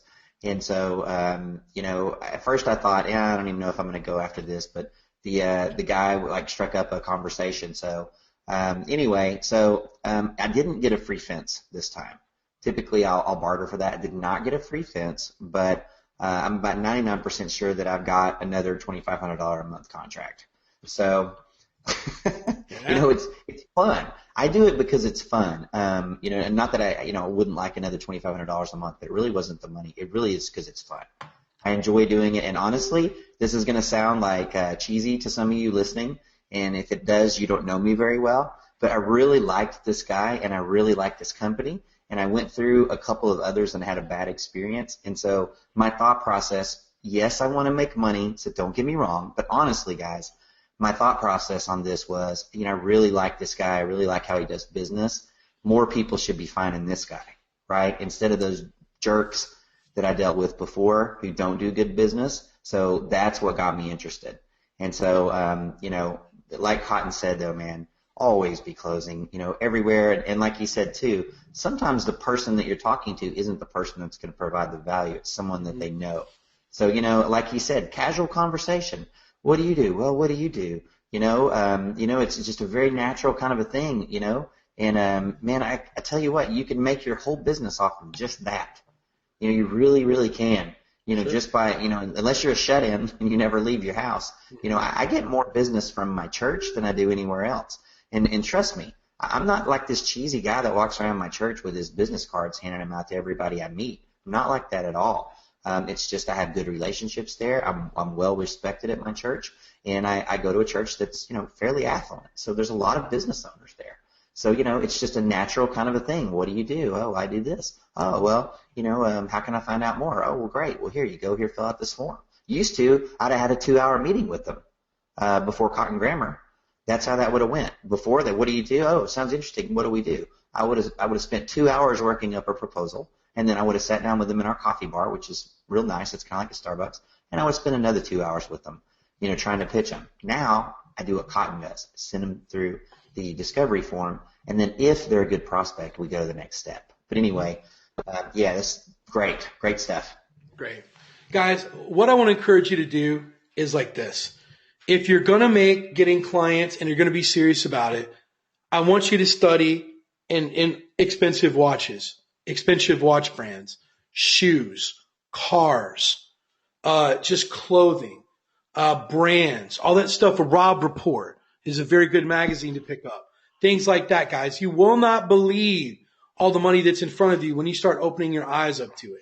You should always be looking for stuff like that. Guys, if you can make a commitment that if you're serious about getting clients and how to spot them and how to start conversations, guys, I'm telling you what, I it's not because I like them, but I had to go out and I had to buy an expensive car. I have expensive watches. I have everything because I want to strike up conversation pieces and be equal to someone else. So when I see that like someone has a Rolex on, or that someone's got an Omega, someone's got a Panerai, or they've got anything like that I know what it is. I'm like, wow, that's a nice watch. And we go, dude, you got a nice one too. Conversation started. Then we find out what each other does. I'm prospecting, but I'm also making friends. So guys, what I want you to do is I want you to make a commitment right now. I want you to type in there, always just ABP, always be prospecting. You're going to actually try to look at some more expensive watches, learn what some of the new cars are coming out, pick up a magazine, type in Hot Cars 2016 or Supercars 2016. I want you to look at that, guys. I can tell you, people that have supercars like myself, guys, you're going to get my attention when you go, wow, dude, that's an amazing car. Oh, thanks. And when they start asking questions, what is that, man? What engine's in that? You know what? You think I'm going to get angry? I'm not getting angry. I'm like, I'm going to talk to you. Or like someone's like, man, that's a cool watch. Yeah. Where'd you get it at? Oh, everyone's got a story about their watch if you're a guy. Everyone does, especially if it's an expensive one. So what I'm saying is, guys, pick up a Rob report. Just go through some hot styles for guys, women, purses, cars, things like that. Educate yourself to know how to find money because, guys, it's all around you. You're just not paying attention. So that's what I want to talk about with always be prospecting. Always be prospecting. So, guys, the very last one, and it's one that I love right here. Stop overthinking. Stop overthinking. And, guys, that's the key to client SEOs. I don't overthink anything. How many of you are these people that sit there and go, but if I call him back too soon, he's going to think that I'm desperate. But if I wait too long, he's going to think I don't care. And you just sit there and you overthink. Guys, just give me hashtag ha, like ha, but because you've done this before. You've literally overthinked yourself on all of this sort of stuff. It's like, well, what if my proposal's not right? What if I don't do this? Well, what if the contract doesn't look right? Well, what if I don't offer something this? Well, what if that? Guys, you can literally sit there and you can work yourself up into the most biggest frenzy in the world before you've even called this person. And just all of a sudden you're going to go, oh my God, I suck. I don't know what I'm doing. And guys, it's the worst thing that you can do. And I hope I don't offend people saying this. The smartest people in the world paralyze themselves in sales because they future pace and they go, oh man, he said this, he said that. Well, what if he would have said this? Well, what if he would have said that? They spend time overanalyzing and overthinking. And the old jolly people that just, just come along, they're like hammers. Hey, want to buy from me? Want to buy? They're like, what? How many of you have seen these people that are literally just walking megaphones and you've watched them get sales and you're like, man, I can't do that. And it's true because, guys, all they're really doing is taking action. So I promise you when I say this, stop overthinking and just do. Just do. So best advice I can give you. Your proposal, they don't know what an SEO proposal looks like. What? You're the expert. They're not. And guys, here's the best advice I can give you with your overthinking. And I gave it to someone today that makes over $100,000 a month. They asked me for some client advice. And this guy makes over $100K a month. And he was like, man, I don't have a contract and they want a contract. I don't know what to do. And I'm like, dude, you're the SEO expert. That half of what businesses say is an impulse. It's like, hey, how are you? How's your day? Or the head nod, or good morning, good night, drive safe. Dude, it is literally like an impulse. They don't know what else to say at the end of it. So they just say, oh yeah, well just send the contract over to me. And you're like, oh my God, they asked for a contract. And you work yourself up and you overthink it. When literally what I basically say is this. I say, oh, well, it's our company policy that we don't do contracts. we'd rather you escape anytime that you want. So what I'll just do is I'll just send over the pay link, or I'll send a little proposal. All you need to do is click approve and send payment. We can get started as early as today. And they don't say a word. Remember, you're the expert. I don't care how they do business. They do business according to how your business rules are set up. Stop overthinking. That's what it is. Derek or Stephen, you have anything to add to this? Yeah, not only that, Cotton, but with that, I know that you're talking about a general principle, but this specific thing that you said, I actually do the same thing you do, and it's actually part of my pitch, because here's what I know. I know that if they've talked to any other SEO agencies, they have been talked to about a contract, usually a 12-month contract, and so I say, look, I'm going to earn your business every month, and that's actually part of my pitch, right? So for me, it's very strategic. I do strongly encourage all you guys to have a letter of agreement, or it doesn't matter what you call it, but some document that outlines kind of what you have verbally agreed to, just so 6 months down the road they don't go, wait, I'm supposed to rank for payday loans, and you're like, whoa, easy killer. You're supposed to rank for payday loans in Atlanta, Georgia, or something, right? So I'd have something on paper that kind of outlines your general agreement, just so you don't have a hard, times down the road. But boy, again, so much tonight about my therapy side of my life. Paralysis by analysis is such a huge thing. And there's a lot of people who, really just want to overthink things, and it's a psychological thing, and there's nothing wrong with being one way or the other, but it's a control issue is what it is. So I want you to realize that if you're the person that's doing this, if you tend to analyze everything to death before you take a simple action, it's a control issue for you.